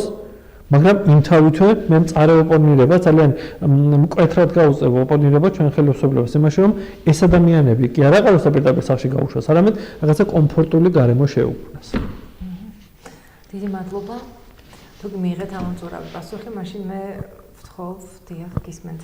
მოგესალმებით, ჩემი კითხვა ეხება ტექნოლოგიური უნივერსიტეტის მშენებლობას ქუთაისში. და მაინტერესებს თქვენი აზრი, როგორ გესახებათ ქუთაისს როგორც საუნივერსიტეტო ქალაქად განვითარების პერსპექტივა თქვა, როგორია თქვენ? მადლობა. ძალიან საინტერესო შეკითხვაა, დიდი მადლობა. მე განმეორდები და გეტყვით, რომ ჩვენმა სახელმწიფომ ძალიან ქმედითი ნაბიჯები უნდა გადადგას და მოახერხოს მოიძიოს და მოიპოვოს თანხები და ჩადოს განათლების სისტემაში. ეს არის ერთ-ერთი გზა ჩვენი ქვეყნის გადარჩენის. მე ახლა არ მიკვირს, რომ ახალგაზრდას საკითხი აინტერესებს, რომ აი საუნივერსიტეტო ცხოვრება როგორ შეიძლება ჩვენს ქალაქში განვითარდეს. ჩვენ საუბრობდით ქალაქის განვითარებაზე. ქალაქის განვითარების ერთ-ერთ სახედ დღეს ხელისუფლება წარმოგვიდგენს იმას, რომ ქუთაისი გადაკეთდეს და გახდეს საუნივერსიტეტო ქალაქი. შეიძლება იყოს ერთ-ერთი გზა, მაგრამ ეს არ უნდა დარჩეს მარტო ხმად მღაღადებლისა და უდამოსაშია. ამას ჭირდება ძალიან დიდი თანადგომა. წერან მოგახსენებდით სწორედ მაგასთან დაკავშირებით, რომ ცენტრალურმა ხელისუფლებამ უფრო მეტი ყურადღება უნდა მიაქციოს ჩვენს ქალაქს და შეიძლება იყოს ეს ერთი გზა ხელისუფლების, ცენტრალური ხელისუფლების მხრიდან, რომ ქუთაისს, ასე ვთქვათ, ეს რეცეპტი მიაწოდოს. მოდი ახლა შევხედოთ მეორე საკითხით, მეორე რაკურსით აი ამ ყველაფერს. რა არის საუნივერსიტეტო ქალაქი? რა არის ტექნოლოგიური უნივერსიტეტი? ხო, პირველ რიგში როგორც ახალგაზრდა მიკითხა. ტექნოლოგიური უნივერსიტეტი ძალიან კარგია იდეაში. და თუ ეს უნივერსიტეტი მართლაც გაკეთდება, და ის გამოუშვებს კადრს მაღალ კვალიფიციურს, აღზრდის ეს ძალიან კარგი იქნება, მაგრამ მე ცოტა სკეპტიკურად ვუყურებ ზოგადად ამ ტექნოლოგიური უნივერსიტეტის ესე ვთქვათ თემას და რატომ და მოგახსენებთ ეხლავე. გამოიყო ადგილი და ჩვენ საკრებულომ ესე ვთქვათ მივეცით ვიზირება იმ ადგილს, სადაც ტექნოლოგიური უნივერსიტეტი უნდა გაკეთდეს. საუბარი იყო 60,000 სტუდენტზე პირველ რიგში, შემდეგ 30,000 სტუდენტზე და ეხლა მგონი 10,000 სტუდენტზე ჩამოვიდნენ, ესე ვთქვათ, რომ 10,000 სტუდენტზე იყოს გათვლილი ეს ტექნოლოგიური უნივერსიტეტი. უნივერსიტეტი არ არის ჩემო ძვირფასებო მარტო ძალიან კარგი ახალი შენობა. უნივერსიტეტი არ არის მარტო კარგად შერჩეული ადგილი. უნივერსიტეტი პირველ რიგში არის მაღალი კვალიფიკაციის მქონე პროფესორის არსებობა. დღეს სამწუხაროდ ქუთაისს არ აქვს რესურსი იმისა, რომ ჩვენს ქვეყანაში თავი მოუყაროს პროფესორას, რომელიც ასეთ ტექნოლოგიურ უნივერსიტეტს სრულად დატვირთავს. იმიტომ რომ თუ მე სწავლის მისაღებად მივდივარ, მე მჭირდება და მე მაქვს პრეტენზია, რომ შენ მე მიმიწვიე ესეთ უნივერსიტეტი, სადაც ულტრათანამედროვე დონეზე მექნება სწავლა და შემიძლია უცხოეთის ქვეყანაში წავიდე ჩემი დიპლომით და მე მუშაობის პრობლემა არ მქონდეს, მაშინ მე ეს განათლება უნდა მივიღო იმ მაღალი კვალიფიციური კადრისგან, ვინც მე ამ დონეზე დამაყენებს, ხო? მაშინ მე ვკითხულობ, სად არის ჩვენს ქვეყანაში ესეოდენ დიდი კვალიფიკაციის მქონე კადრი, შეიძლება თბილისში არის, მაგრამ ახლა მეორე შეკითხვა, წამოვა ის კი ქუთაისში. მაშინ ის თბილისს რას უშვებით? ხო? რატო წამოვა? მაშინ უნდა მიცემ მას ძალიან დიდი ანაზღაურება, რომ დატოვოს საკუთარი ოჯახი, მოწყდეს იქ ყველაფერს, თავის ქალაქს და ჩამოვიდეს და გასავლოს. ეხლა მოდი აქედან შევხედოთ. თუ მას უნდა მიცე იმაზე მეტი ხელფასი, ვიდრე თბილისში ჭირდება ამ პროფესორს, სად არის ყველაფერი ეს თანხა? აშენებული კედლები არ არის მარტო უნივერსიტეტი. ვინმე თუ იფიქრა ამაზე, რომ შემდეგ უნივერსიტეტი, აშენებული უნივერსიტეტი და ძალიან გამართული ინფრასტრუქტურულად უნივერსიტეტს ჭირდება მაღალი კვალიფიციური კადრი. ვინმეს თუ აქვს ეს ყველაფერი ანგარიში. თუ დარჩება მარტო კედლები, როგორც ახლა პარლამენტი ააშენეს და უკან წაღება უნდა და ვერ გაარკვიეს საწარდეს, ესე იქნება ალბათ ამ ტექნოლოგიური უნივერსიტეტის მე ვარ უმაღლესი სკოლის წარმომადგენელი, მე ვარ უნივერსიტეტის პროფესორი და ჩემთვის ეს თემა ძალიან სენსიტიური, ძალიან საინტერესო და მტკივნეულია. მე არ მინდა ქალაქში იყოს ძალიან კარგი უნივერსიტეტი, რომელსაც არ ეყოლება მაღალი კვალიფიციური კადრი, რომ სათანადო სწავლა მივაწოდოთ სტუდენტებს. და მეორე, ქართულად კეთდება 10,000 სტუდენტზე, ხო? დაუშვოთ, კი ბატონო, ყავს ეს კვალიფიციური კადრი, ღმერთმაც ქნას. შეიძლება უცხოეთიდან მოვიდეს, მაგრამ ეს თანხებთან არის დაკავშირებული. ქუთაისში ჩამოვიდა 10,000 სტუდენტი, ხო? ეს გაცვლილია, მარტო ჩვენ ქალაქს ხო არა, ხო? ჩვენ ქალაქს აქვს უნივერსიტეტი, სადაც 10,000 სტუდენტი უკვე სწავლობს. მივემატეთ ჩვენს ქალაქს, დავუმატეთ ჩამოსული 10,000 სტუდენტი. ჩემო ძვირფასებო, სტუდენტი არის ყველაზე ღარიბი ფენა საზოგადოების, რომელსაც ჭირდება დასაქმება. ვინმე მითხრას 10,000-მა მოითხოვა, ესე ვთქვათ, დასაქმება, რომ ელემენტარულად დავიჩინოს, ხო? ვთქვათ, მშობელმა ვერ გავუკეთა ყველაფერი, რომ და საერთოდ აპრობირებული ფორმაა მთელს მსოფლიოში, რომ სტუდენტი პარალელურად არის დასაქმებული, რომ პლუს რაღაც საკუთარ თავს რაღაცა პოზიტივი შემატოს, ხო? აქ არ არის საუბარი ფუფუნებაზეა, ფუფუნებაზე აქ არსებობაზეა საუბარი. სად არის ქუთაისში სამუშაო ადგილები, სადაც ეს სტუდენტები შეიძლება დასაქმდნენ. ანუ ქალაქს ვამატებთ კიდე ათასობით რაღაცა ღარიბ ფენას. ეს ყველაფერი არის გათვლილი, ამაზე ვინმეს აქვს ნაფი. უფრო მეც გეტყვით, რატომ აპილირებენ ტექნიკური უნივერსიტეტი? კიდე ერთხელ განმეორდები და ჩვენს ციფრთან ქალაქებს ვთქვი, რომ მე უნივერსიტეტის წინამდე გარო პირიქით მთელი გულით, სული ფიზიკურად ვიმუშავებ უნივერსიტეტის მშენებლობაზე, ოღონდ რაც შეიძლება მეტი კარგი რამ გაკეთდეს ქუთაისში, მაგრამ ეს კეთდება გეტყვით რისთვის, რომ ეხლა ფიქრობდი, რომ პარლამენტი უნდა წაიღონ აუცილებლად თბილისში. მოდი ეხლა ვნახოთ ახ ქუთაისს რა უქნათ, რა მივაწოდოთ რაღაცა ისეთი, რომ ცოტა მათი გულისწყრომა არ დავიმსახუროთ. რაღაცით მოდი გული მოულბოთ. მოდი გავუკეთოთ აქ ძალიან კარგი უნივერსიტეტი, ნახევენ შენობას მოეწონებათ. ახალგაზრდები იფუსფუსებენ, ახალგაზრდები ჩამოვლენ, რა პარლამენტზე უკეთესი არ არის, უფრო მეტად არ იქნება სიცოცხლე აქ. აი სწორედ ამის საპრიწონედ კეთდება.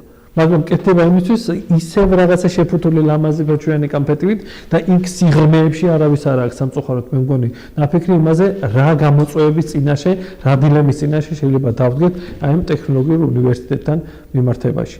თორემ კიდე ერთხელ ვიტყვი, მერცდებოდე და ეს ყველაფერი გაკეთდეს ისე, რომ ჩვენ ქალაქს ეს რაღაცით სოფლიო საუნივერსიტეტო ცხოვრებაში, რომ მაინც ქუთაისი გახდეს ეგრე.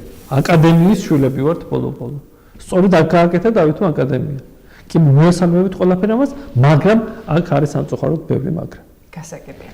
ჩვენ გვაპირდაპირ ეთერში ვართ, გადაცემის მესამე ბლოკში ისევ გვიერთდებიან, რა თქმა უნდა, აუდიტორიის წარმომადგენლები, მე უკვე წარმოგიდგინეთ ისინი, კიდევ ერთხელ მინდა თათია ბოჭორიშვილი, ეკა ყაველაშვილი, ანა ზვიადაძე და ანგარიშის მოსახლეობას დღეს აბარებს დავით წიტაიშვილი, რომელიც საკრებულოში გახლავთ ფრაქცია ქუთაისისთვის თავმჯდომარე. გთხოვთ მესამე შეკითხვა რომ დასვათ.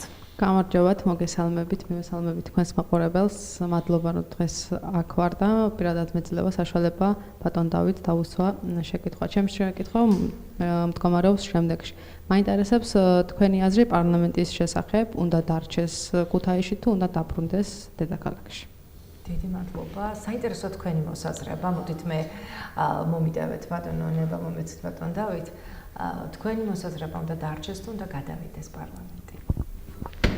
ჩემი აზრით უნდა დარჩეს პარლამენტი ქუთაისში, რადგან არგუმენტი უფრო აქტიური იქნება, განვითარდება ქალაქი, იმიტომ რომ ჩვენ ისედაც მცირე შესაძლებლობები და მცირე აქტიური საშუალებები, რესურსები გვეძლევა და ამიტომ ჩემი მოსაზრებით უნდა დარჩეს, რა თქმა უნდა, რომ უფრო აქტიურდეს ქუთაისი. საინტერესო ბატონ დავითი რას ფიქრობს? დიდი მადლობა თქვენი მოსაზრების დაფიქსირებისთვის. გისმენთ ბატონ დავით. დიდი მადლობა შეკითხვისთვის. ბატონ დავითი ფიქრობს იმას, რასაც ფიქრობს მომავალი თაობა. ბატონ დავითი ფიქრობს იმას, რასაც ფიქრობს თითოეული მოქალაქე ამ ჩვენი ქუთაისისა. რაც შეეხება ცოტა ისეთ რო შევხედოთ აი ამ ცოტა ესეთი ხატოვანი პასუხის მიღმა პარლამენტის ყოფნა არ ყოფნას ჩვენს ქალაქში.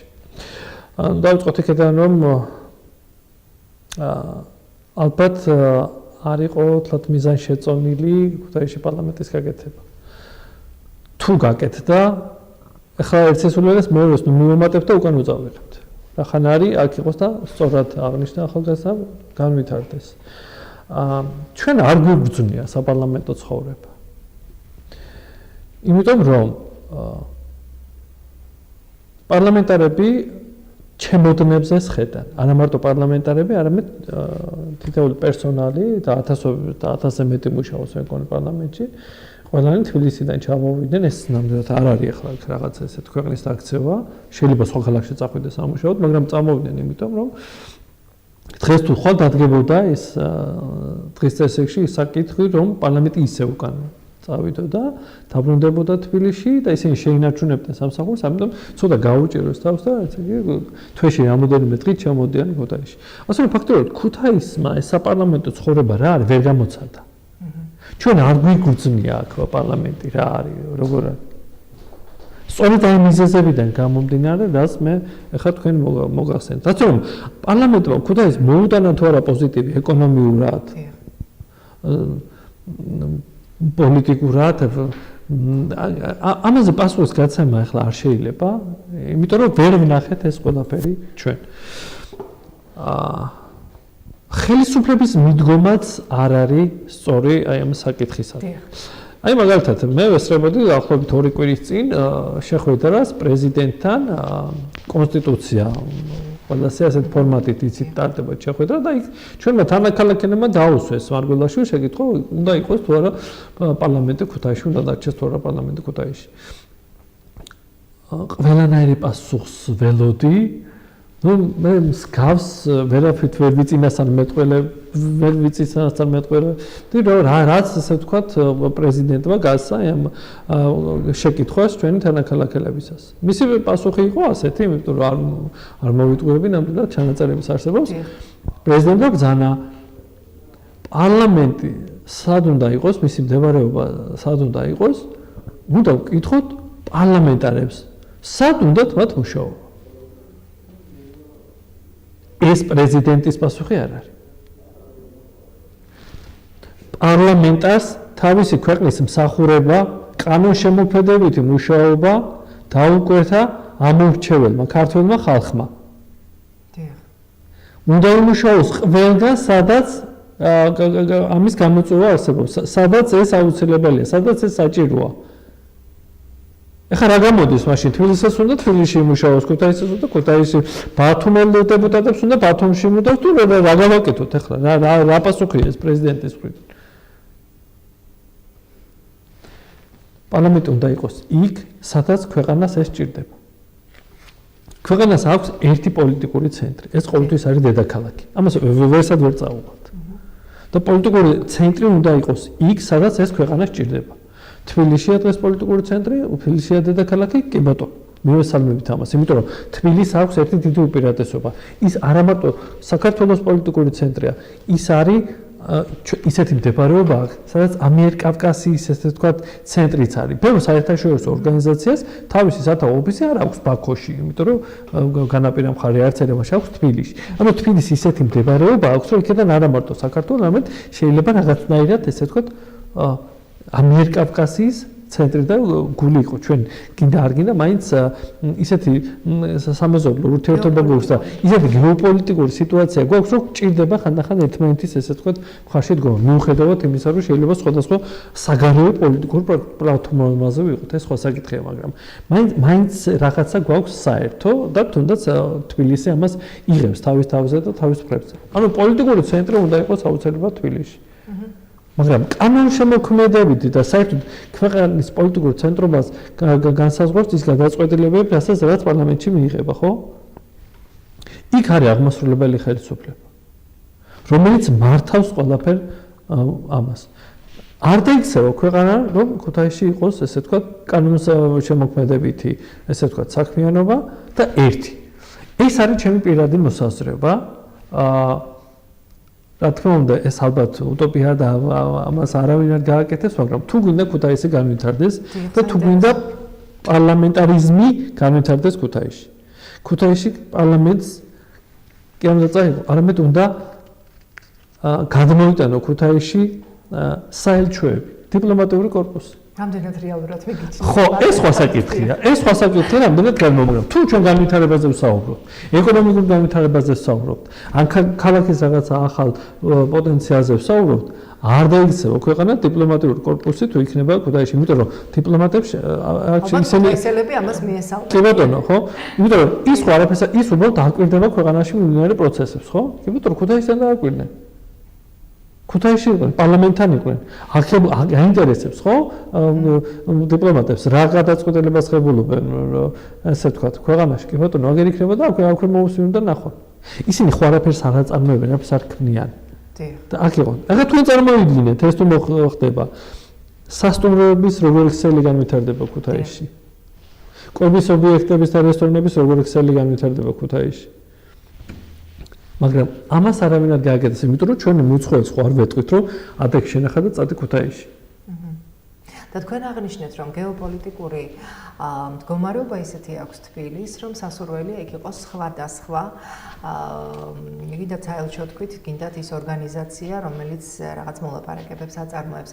ამ შემთხვევაში გეოპოლიტიკური თვალსაზრისით ქუთაისი რამდენად მისაღებია. დაუშვათ, მე მესმის თქვენ ძალიან კარგად აღნიშნეთ, შეიძლება ეს იყოს უტოპიაო, ვიდრე ვიტყვე ჩემს სურვილსო, მაგრამ რადგანაც სურვილი თქვით და მე ვფიქრობ, რომ ქუთაისელებს ალბათ ეს სურვილი ნამდვილად ექნებათ, საინტერესოა გეოპოლიტიკური თვალსაზრისით, რამდენად მომგებიანია ქუთაისი საელჩოებისთვის. საერთოდ დიდად ეგ გეოპოლიტიკური სიტუაცია მაგკუთხით არ აწუხებს. სადაც იქნება თბილისში იქნებიან ქუთაისში. ანუ utopia არ არის ბოლომდე utopia რომ. არა, utopia არ არის, მაგრამ იცით რა, utopia ჩვენი ხასიათი და ჩვენი ბუნება შეიძლება იყოს ამ შემთხვევაში utopia, იმიტომ რომ ჩვენი მუცხოვრის ხო არ ვეტყვით არა, რომ ეხა შენ ადექდა წადი ქუთაისში და პარლამენტთან იქვე იცხოვრე არა, ის ხო სტუმარია და პირიქით ისინი გვარიგებენ ახლა ყველაფერზე ჭკუას და აუცილებლად ევროპიდან უნდა გამოგვიგზავნოს ახლა და ვენეციის კომისიამ რაღაცა დაწერილი რომ მის მიხედვით უხელმძღვანელოთ. აქედან გამომდინარე ახლა ფანტასტიკის სფეროა რომ ჩვენ დიპლომატთა კორპუსს ჩვენ ხელისუფლებამ უთხროს რომ წადეთ ქუთაისში თუ განვითარებაზეა საუბარი. ხანდახან არის საჭირო რაღაცა ისეთი რადიკალური გადაწყვეტილების მიღება, მაგრამ სამწუხაროდ ამ რადიკალური გადაწყვეტილების მიღება ხელისუფლება დღეს საქართველოს არ ახავს. გასაგებია. ძალიან დიდი მადლობა. თათიას აქვს შეკითხვა როგორც ხედავთ. დიახ. ცოტა ხნის წინ ახსენეთ პრეზიდენტი და არ შემეძლო არ მეკითხა ამასთან დაკავშირებით, ანუ დაიწყო საუბრები პრეზიდენტის პირდაპირ წესის არჩევასთან დაკავშირებით, რამდენად შეიძლება რომ ეს დარჩეს, ან რამდენად შეიძლება რომ ეს აირჩიოს რამდენიმე ათეული თუ ასეული ადამიანისგან შემდგარმა კომისიამ. რას ფიქრობთ ამასთან დაკავშირებით? უნდა აირჩიოს თუ არა პრეზიდენტი ხალხმა? კეთილი. ძალიან საინტერესო შეკითხვა, მადლობა შეკითხვისთვის. სანამ ჩემს მოსაზრებას გეტყოდეთ ამასთან დაკავშირებით, მე მინდა ვისარგებლო შემთხვევით და გითხრათ, რომ ხვალ ქუთაისში მესხიშვილის თეატრში 12 საათზე არის, ესე ვთქვათ, შეხვედრა აი ამ საკითხებთან დაკავშირებით, საკონსტიტუციო ცვლილებებთან დაკავშირებით, სადაც სხვადასხვა პარტიის და საზოგადოების წარმომადგენლები იქნება, ასე რომ თვითონ მესურვილი ექნება მობრძანეთ და თქვენი აზრი, ესე ვთქვათ, დააფიქსირეთ. ეხლა რაც შეეხება პრეზიდენტის პირდაპირ წესით არჩევას. თუ ირიბი წესით არჩევას.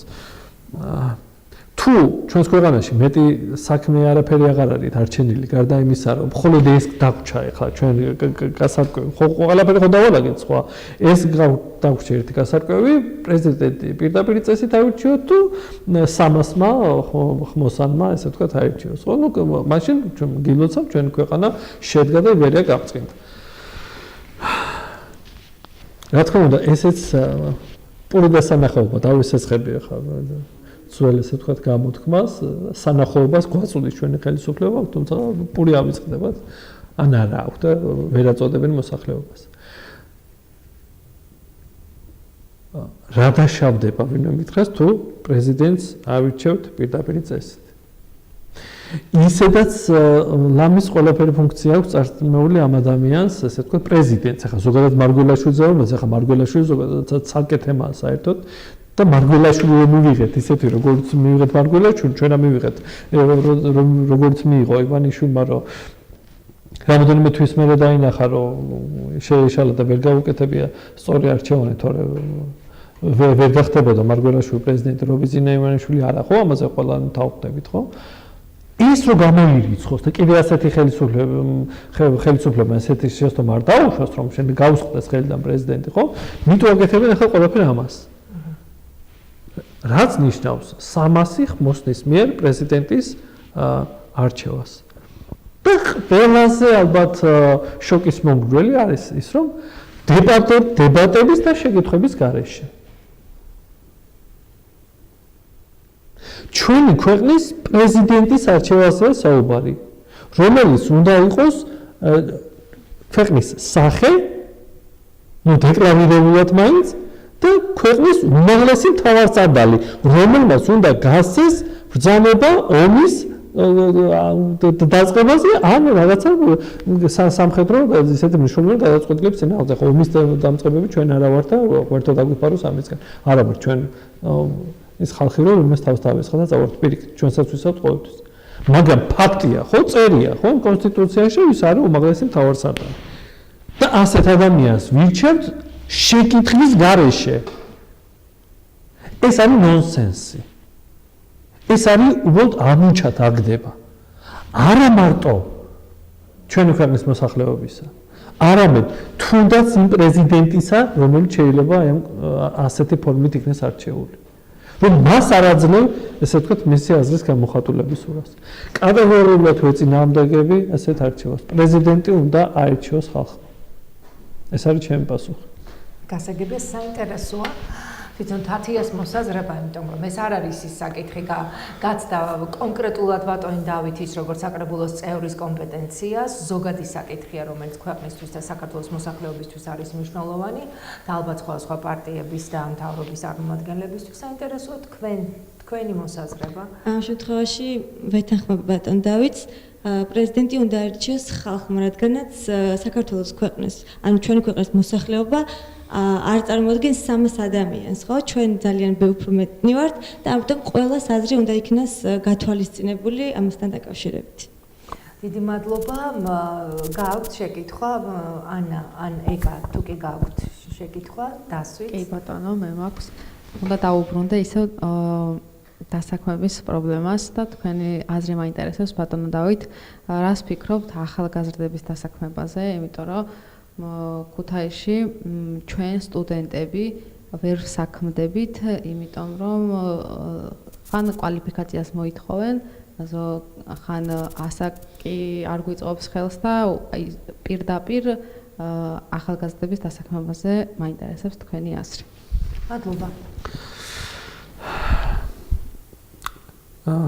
მადლობა შეკითხვისთვის, სანამ უშუალოდ პასუხს გავცემდე შეკითხვას, ალბათ ის არის სწორედ გამოძახილი იმისა, რაც წეგან აღვნიშნე რამოდენიმე წუთის წინ ტექნოლოგიურ უნივერსიტეტთან დაკავშირებით, რომ სტუდენტს აუცილებლად ჭირდება დასაქმება და ანას მსგავსი ადამიანები რომ მიემატება ჩვენს ქალაქს, აჯობია ქალაქში ახალგაზრდების შემოდინებას, თუმცა ნამდვილად ეს არის პრობლემა და პრობლემას კიდე ალბათ არ არის თლად გონურული რომ მივამატოთ. რაც შეეხება დასაქმებას, ეს ჩემო ძვირფასო ახალგაზრდებო, ეს არის მართლაც ძალიან მნიშვნელოვანი პრობლემა. იმიტომ რომ თქვენი ვერ დასაქმება პირველ რიგში არის პრობლემა, თქვა თქვენი კვალიფიკაციის ასამაღლებლად, პრაქტიკული უნარჩვევების შესაძენად, თუნდაც მცირეოდენი ფინანსური თვალსაზრისით, მაგრამ მეორე პრობლემას ვაწყდებით კიდევ აქ, რაც ძალიან მნიშვნელოვანია ჩვენი ქალაქისთვის, რაც დამღუპელი და დამანგრეველია. თუ ახალგაზრდები ვერ დასაქმებია და რაც შეიძლება მალე არ მოგვარდება ეს საკითხები, ძალიან დიდი მიგრაცია აქვს ჩვენს ქალაქს. ახალგაზრდების მიგრაცია. და ეს ძალიან კარგი გონიერი ახალგაზრდები ჩვენს ქალაქს დატოვებენ, თუ ქვეყანას არა, სულ-მცირე, რაც ჩვენი ქვეყნისთვის თლად სახარბიელო არ იქნება. ასე რომ ვერწმუნეთ, ეს არის პრობლემა, სადაც ყველა ვინც ხელისუფლებაშია, ჩვენი ძვირფასო ახალგაზრდებო ნამდვილად ფიქრობენ ამაზე, მიუხედავად თავისი პოლიტიკური შეხედულებებისა, მაგრამ დღეს სამწუხაროდ ქუთაისს არ აქვს ის რესურსი, რომ ხელი შეუწყოთ ახალგაზრდების დასაქმებას. აქ მეორე პრობლემას ვაწყდებით კიდევ, რაც აუცილებლად ცენტრალური ხელისუფლების გადასაწყვეტია, რომ ჩაჭურად არის იცით ძალიან ბევრი პრობლემა ერთმანეთთან დაკავშირებული. აი მაგალითად რა ძალიან ბევრი არის ჩვენს ქალაქში დასაქმებული, ვინც საპენსიო ასაკს, ესე ვთქვათ, მიაღწია და უფრო მეტი ასაკის არის. მაგრამ უბრალოდ ის ადამიანები ვერ ტოვებენ თავიანთ სამუშაო ადგილებს, იმიტომ რომ არ არის ქვეყანაში დღეს შესაბამისი პენსია, რომ იმ ადამიანმა თავისი გაწეული ასწლეულების შრომის, ესე ვთქვათ, ჯაფის შემდეგ საფუძვლიანად ღირსეულად დაისვენოს და იყოს თავისი ოჯახის წევრებთან, თავის შვილებთან და შვილიშვილებთან, ხო? არ არის ამის საშუალება. ამის გამო ვერ ხდება ერთ-ერთი დიდი პრობლემა ახალგაზრდების ვერ დასაქმებისა სწორედ არის ეს. მოდი შეხედოთ ასე შეხედოთ პრობლემას, რომ იმ ადამიანს, ვინც საპენსიო ასაკს მიაღწია, მივცეთ ნორმალური პენსია თუ ის არ წავა და თუ არ გაჩნდება სამუშაო ადგილები იმისთვის, რომ ახალგაზრდები დასაქმდეს. ამიტომ ამ საპენსიო კანონი არის პირველ რიგში ჯერ ქვეყანაში მისაღები და რაც შეიძლება აი ისევ ცენტრალურ ხელისუფლებასთან, ისევ ქვეყნის შესაძლებლობას ვადგებით აქ, რომ არ აქვს ქვეყანას დიდი ბიუჯეტი, რომ ნორმალური პენსია გაიცეს. რომ ჩაინაცვლოს იმ მაღალ კვალიფიციურ კაცს, უკვე ახალგაზრდა, უფრო კარგი განათლებით, უფრო მეტი შემართებით, უფრო დიდი ენთუზიაზმით, რომ ესე ვთქვათ, მოხდეს ეს ცვლა, პროფესიული ცვლა სხვადასხვა სამსახურში. ასე რომ ეს საკითხი გლობალურად ერთმანეთთან არის დაკავშირებული და პირველ რიგში მე კიდე იმედი მაქვს აი ახალგაზრდების კრეატივიზმისა, რომ აი რაღაცა გამოსავალს მაინც ნახავენ. რაღაცას ახალს თვითონ რაღაცას გამოიგონებენ და შექმნიან იმისთვის, რომ ელემენტარულად თვითდასაქმება მაინც გააკეთონ. აი ამ კუთხით ჩემო ძვირფასებო ახალგაზრდებო, რა ვიცი, მაქსიმალურად იქნება ჩართულობა როგორც პოზიციისა, ალბათ ისე ოპოზიციისა, რომ მაქსიმალურად შეუწყოთ ხელი ახალი სამუშაო ადგილების გაჩენას და რომ მაქსიმალურად შეგინარჩუნოთ აი ამ ქალაქში თქვენი შესაძლებლობები, თქვენი კრეატივიზმი, თქვენი განათლება იქნეს გამოყენებული აი ამ ქალაქში, რომ ესე ვთქვათ, არ მოხდეს მიგრაცია და მაქსიმალურად შეგიწყოთ აქ ხელი. მერწმუნეთ ეს ის საკითხია, სადაც ხელისუფლება და ოპოზიცია ნამდვილად ერთ ასზე ვართ და ერთობლივად ვფიქრობთ. ხვალდაზე რაღაცა უკეთესი იქნება და რაღაც იქნება ისეთი, რომ ესე ვთქვათ, ახალგაზრდები დასაქმდეთ. საერთოდ ზოგადად დასაქმების პრობლემა არის ქვეყანაში. ბევრი თქვა საშუალო ასაკის ადამიანია დაუსაქმებელი, მაგრამ დააშავა. ხო? მასაც უნდა თავისი შესაძლებლობების გამოყენება, ხო? ასე რომ ეს არის პრობლემა, რასაც სამწუხაროდ დღეს დღევანდელი ხელისუფლება ვერ ერევა და ეს ისევ ჩვენი ქვეყნის მდგომარეობიდან გამომდინარე. ისევ თუ ჩვენი ქალაქის მიმართულებით ვიმსჯელებთ, უნდა ქუთაისის რაღაც ახალი ფუნქცია, რაღაცა სიახლე, რომ სწორედ ეს ახალგაზრდები. აი პარლამენტი რო რჩებოდეს ახლა, თქვა და რო არ მიქონდეს ხელისუფლებას ისე დარწმუნებული ვარ აუცილებლად. ეხბაში რატომ მიდის განხილვა, თუ კი გადაწყვეტილია საკონსტიტუციო ცვლილებებთან დაკავშირებით ერთ-ერთი საკითხი არის პარლამენტის ადგილმდებარეობის განსაზღვრა, მაშინ ამ თემასთან დაკავშირებით ეს ყველაფერი არის ჩაიწერება თუ არა ხალბატონი ნანა კონსტიტუციაში რომ განისაზღვროს საპარლამენტო ქალაქად როგორც თბილისი ესე ქუთაისი თუ ამოიღებენ საერთოდ ეს უბრალოდ ცეკვების თამაშია. მე ერწმუნეთ პარლამენტს წაიღებენ, თორემ პარლამენტი რო აქ რჩებოდეს აი საერთაშორისო ურთიერთობების სტუდენტები არიან, მე ერწმუნეთ უფრო პერსპექტივა ექნებათ მათ რომ დასაქმდნენ აქ. მაგრამ ესეც არა, ანუ ეს ხო ცენტრალური ხელისუფლების დამსახურებაა, რომ მიაქვთ რომ რამოდენიმე ახალგაზრდას მაინც დააკარგიეს სამსახური. ხო, პერსპექტივა იმისა, რომ პარლამენტში ესე ვთქვათ, აგერ თავის ქალაქში ამუშავოთ. ასე რომ აი ამ საკითხს ძალიან გლობალურად, სკრუპულოზურად უნდა მიდგომა, რომ ახალგაზრდებს რაღაცა საშველი გაუჩინოთ დასაქმების კუთხით.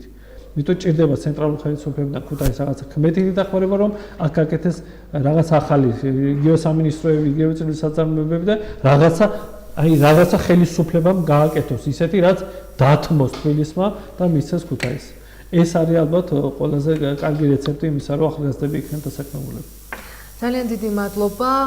თუ კი ამოვწურეთ შეკითხვები, მაშინ ეს იმას ნიშნავს, რომ დასასრულისკენ მივედით. თუ კი გააქვთ ეკა თქვენ შეკითხვა, შეგიძლიათ დასვათ. ჩემი შეკითხვაა. ან შეიძლება მოსაზრება გაქვთ, დიახ. იმერეთის რეგიონს მაინტერესებს თქვენი აზრი, ანუ რა რესურსები აქვს იმერეთის რეგიონს და როგორ შეიძლება ამ რესურსების გამოყენება, რომ რეგიონმა მიიღოს ზოგადად დატვირთვა რამე, ანუ პროაქტიული რო გახდეს რეგიონი. ძალიან დიდი მადლობა. არა მხოლოდ რაღაც კონკრეტული საკრებულოსთან დაკავშირებული შეკითხვებია დღეს. კი ბატონო, ცოტა გავცილეთ. არის ესეთი განსაკუთრებული თემები და ძალიან საინტერესო კითხვები. თვითმმართველობის თემა, თუმცა ესეც არ არის გასაკვირი, იმიტომ რომ რაც აინტერესებს ახალგაზრდებს, ეს მითო გვინდოდა, სწორედ ეს ფორმატი იყო ყოფილიყო, მე არც ჩემი პარტიის წევრებისთვის ვიცოდი და არც წინასწარ შეკითხვები ვიცოდი, აგერ უჩნდებათ ახლა ახალგაზრდებს შეკითხვები და თემას რო გავცდით, სწორედ ეს იმის მინაშენებელია, რომ მარტო თვითმმართველობაზე და საკრებულოზე არ არის აქ საუბარი. აქ არის იმ გამოწვევებზე, რაც ნამდვილად ახალგაზრდებს აწუხებს. ამიტომ ქუთაისის მკვიდრია, იმერეთის მკვიდრია და ნამდვილად ესე ვთქვათ, რაც მისთვის მახლობელია, ესეც შეკითხვა ისმება. ძალიან კარგი შეკითხვაა. იმერეთს აქვს ფუნქცია ისე როგორც ქალაქს, რაღაცა უფრო მნიშვნელოვანი. აი თქვა ქუთაისისთვის თუ იყო ეს ისტორიულ წარსულში ფუნქცია, რომ ის პოლიტიკური ცენტრი იყო და შემდეგ დაუთმო თბილისს, მაგრამ დაიდო მხრებზე ქვეყნის პოლიტიკური გაერთიანება ეს მარტო ქუთაისი არის იმერეთის პირველ რიგში შესაძლებლობა იყო, იმიტომ რომ იმერეთი მდებარეობს საქართველოს გულში. ის აუცილებლად არის გამაერთიანებელი გეოგრაფიულად, ისტორიულად, პოლიტიკურად აღმოსავლეთის და დასავლეთის. ასე რომ ჩვენ გვაქვს ისეთი მდებარეობა, სადაც ჩვენთან ხდება ყველაფერი, გზაც, მიმოსვლაც, ენერგორესურსების ყველაფრის გადაძახილი, გადმოძახილი, აქედან გამომდინარე იმერეთს თავის ფუნქცია ყოველთვის აქვს, მაგრამ დღეს იმერეთს უჭირს. იმიტომ რომ ჩვენი მხარე არ არის დიდარი რესურსებით. აი, კახეთი მაგალითად დიდარი მხარეა. უფრო მოსავლიანი მიწა. კახელი გლეხი იმერეთს ვსაუბრობთ, ხო და იმერეთი პირდაპირ იმერეთ გლეხთან ასოცირდება. იმერელი გლეხი და კახელი გლეხი ერთმანეთს რო შევადაროთ, კახელი გლეხი უფრო კარგად ცხოვრობს, უფრო მეტი შემოსავალი აქვს ვიდრე იმერეთს. ხო, იმიტომ რომ მიწა იქ უფრო ნაყოფიერი. ესევე ქართლი, ესევე სამეგრელო ჯობია, ესე ვთქვათ, იმერეთს აი ამ კუთხით. იმერელი გლეხია აუცილებლად პირველ რიგში მისახედი. ამიტომ ვთქვი და განმეორდები ახლა, რომ სოფლის მეურნეობას აუცილებლად უნდა მიეხედოს. სოფლის მეურნეობა შეიძლება მეტი ინვესტიცია ჩაიდეს, რომ იმერეთი განვითარდეს. სოფლის მეურნეობა განვითარდეს იმერეთში. აი, როდესაც განვითარდება იმერეთი და არ დავიწყოთ იმერეთი ყველაზე დიდია, ასე რეგიონებად რო დავყოთ ჩვენ საქართველოში, იმერეთი ყველაზე დიდია. თუ სოფლის მეურნეობა იმერეთში განვითარდება, მერწმუნეთ. სოფლის მეურნეობის პროდუქტები აკუმულირება მოხდება სწორედ ქუთაისში, იმიტომ რომ ქუთაისი არის იმერეთის ცენტრი. აქ გაიხსნება ის წვრილი საწარმოები, რასაც საკონსერვო მრეწველობა ქვია. სასაწყობო მეურნეობები, იგივე ჩირი ახსენეს აქ და იცი ჩირი ერთ-ერთი ყველაზე ძვირადღირებული პროდუქტია დღეს საკვებ პროდუქტებში, ლამის თუ ყველაზე ძვირადღირებული არის. ანუ ეს საწარმოები თუ გაკეთდება, ეს უკვე ერთმანეთს გადაეჯაჭვება იმერეთი და იმერელი გლეხი არა მარტო თქვა რაღაცა თავისი ორი წოლა ყველეთკი არ ჩამოვა, არამედ უფრო დიდი, უფრო ნოყიერად ჩამოვა, უფრო მეტი პროდუქტი ჩამოვა ქუთაისში. ეს გამოიწვევს ბაზარზე ფასის დაცემას, განვითარებას ამ საკონსერვო ქარხნებისა, საწყობილ მეურნეობებისა, ისევ დასაქმებას, ისევ თქვენ ახალგაზრდების შემდეგ, როდესაც აქ დასაქმებაზე იყო საუბარი, რაღაც ახალს მოიგონებთ აი ამ პროდუქტების, ამ საკვები პროდუქტების, ასე რომ ეს ყველაფერი ერთმანეთთან გადაჯაჭვულია. მიტომ აუცილებლად ჩვენ გვაქვს ისეთი მდებარეობა, რომ ვერანაირად გვერდს ვერ აგვივლიან. ამას უნდა გლობალურად მიდგომა ცენტრალური ხელისუფლების მხრიდან, რომ იმერეთში სოფლის მეურნეობა განვითარდეს, რაც იმ თავითვე შეუწყოს ხალხს, როგორც იმერელი გლეხის, ესე ვთქვათ, უფრო დასაქმებას და გამდიდრებას, რაც პირდაპირ პროპორციულად აისახება ჩვენს ქალაქზე და აქ მოხდება უფრო მეტი მუშახელის, უფრო მეტი თანხის, უფრო მეტი პროდუქტის აკუმულირება, რაც თავისთავად, ესე ვთქვათ, ხელს შეუწყობს ჩვენი ქალაქის განვითარებას. სწორედ იმერეთის განვითარება პირდაპირ პროპორციულად არის დაკავშირებული ქუთაისის განვითარებასთან და პირიქით. ქუთაისის განვითარება არის დაკავშირებული იმერეთის განვითარებასთან. ეს ორი განუყრელი ნაწილია. ასე რომ ერთმანეთი ეს ტანდემში მოხდება, ერთდროულად მოხდება ამ განვითარება. განმეორდები და დავასრულებ და რასაც ვამბობდი დღეს ძირითადად იმას კიდევ ერთხელ გეტყვით. ქუთაისს და იმერეთს უნდა რაღაცნაირად ცენტრალური ხელისუფლების მხრიდან უფრო გლობალურად შეხვედრა და დახმარება, რომ ეს ქალაქი განვითარდეს. დანარჩენი რა არის კი ვხედავთ. მივდივართ ესე თვითდინებით. ძალიან დიდი მადლობა. მადლობა აუდიტორიის წარმომადგენლებს, აფია ბოჭორიშვილს, ეკა ყაველაშვილსა და ანა ზვიადაძე საინტერესო შეკითხვებისთვის, პირველ რიგში რა თქმა უნდა მობრძანებისთვის. და ძალიან დიდი მადლობა ბატონ დავითს ასეთ საინტერესო საუბრისთვის და ამომწურავი პასუხებისთვის, რომელიც მან დღეს გასცა. მე ცოტა ჩქარობდი დროის ფორმატიდან გამომდინარე, შეიძლება უფრო გლობალურად გვესაუბრა ამ საკითხებზე. მაგრამ მაინც მე მგონი საფუძვლიანად იყო განხილული ყველა ის თემა, ყველა ის საკითხი, რომელიც დღეს აინტერესებდათ სტუდენტებს და ასევე იყო ტელემაყურებლების მოსაზრებების განხილვაც ჩვენს გადაცემაში.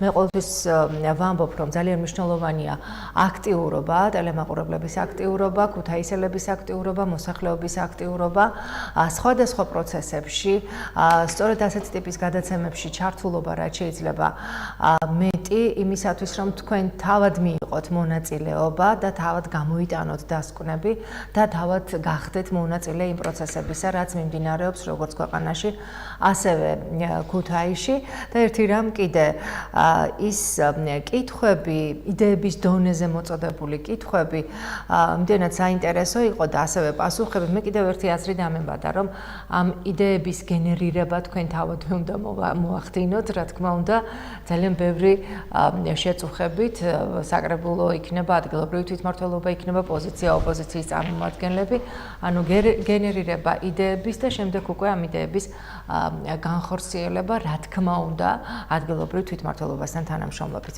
კიდევ ერთხელ დიდი მადლობა, წარმატებები მინდა გისურვოთ თითოეულ თქვენთაგანს და ძალიან დიდი მადლობა ჩვენს ტელემაყურებლებს. მე ამ ფორმატით მომავალ ხუთშაბათამდე გემშვიდობებით, ნახვამდის.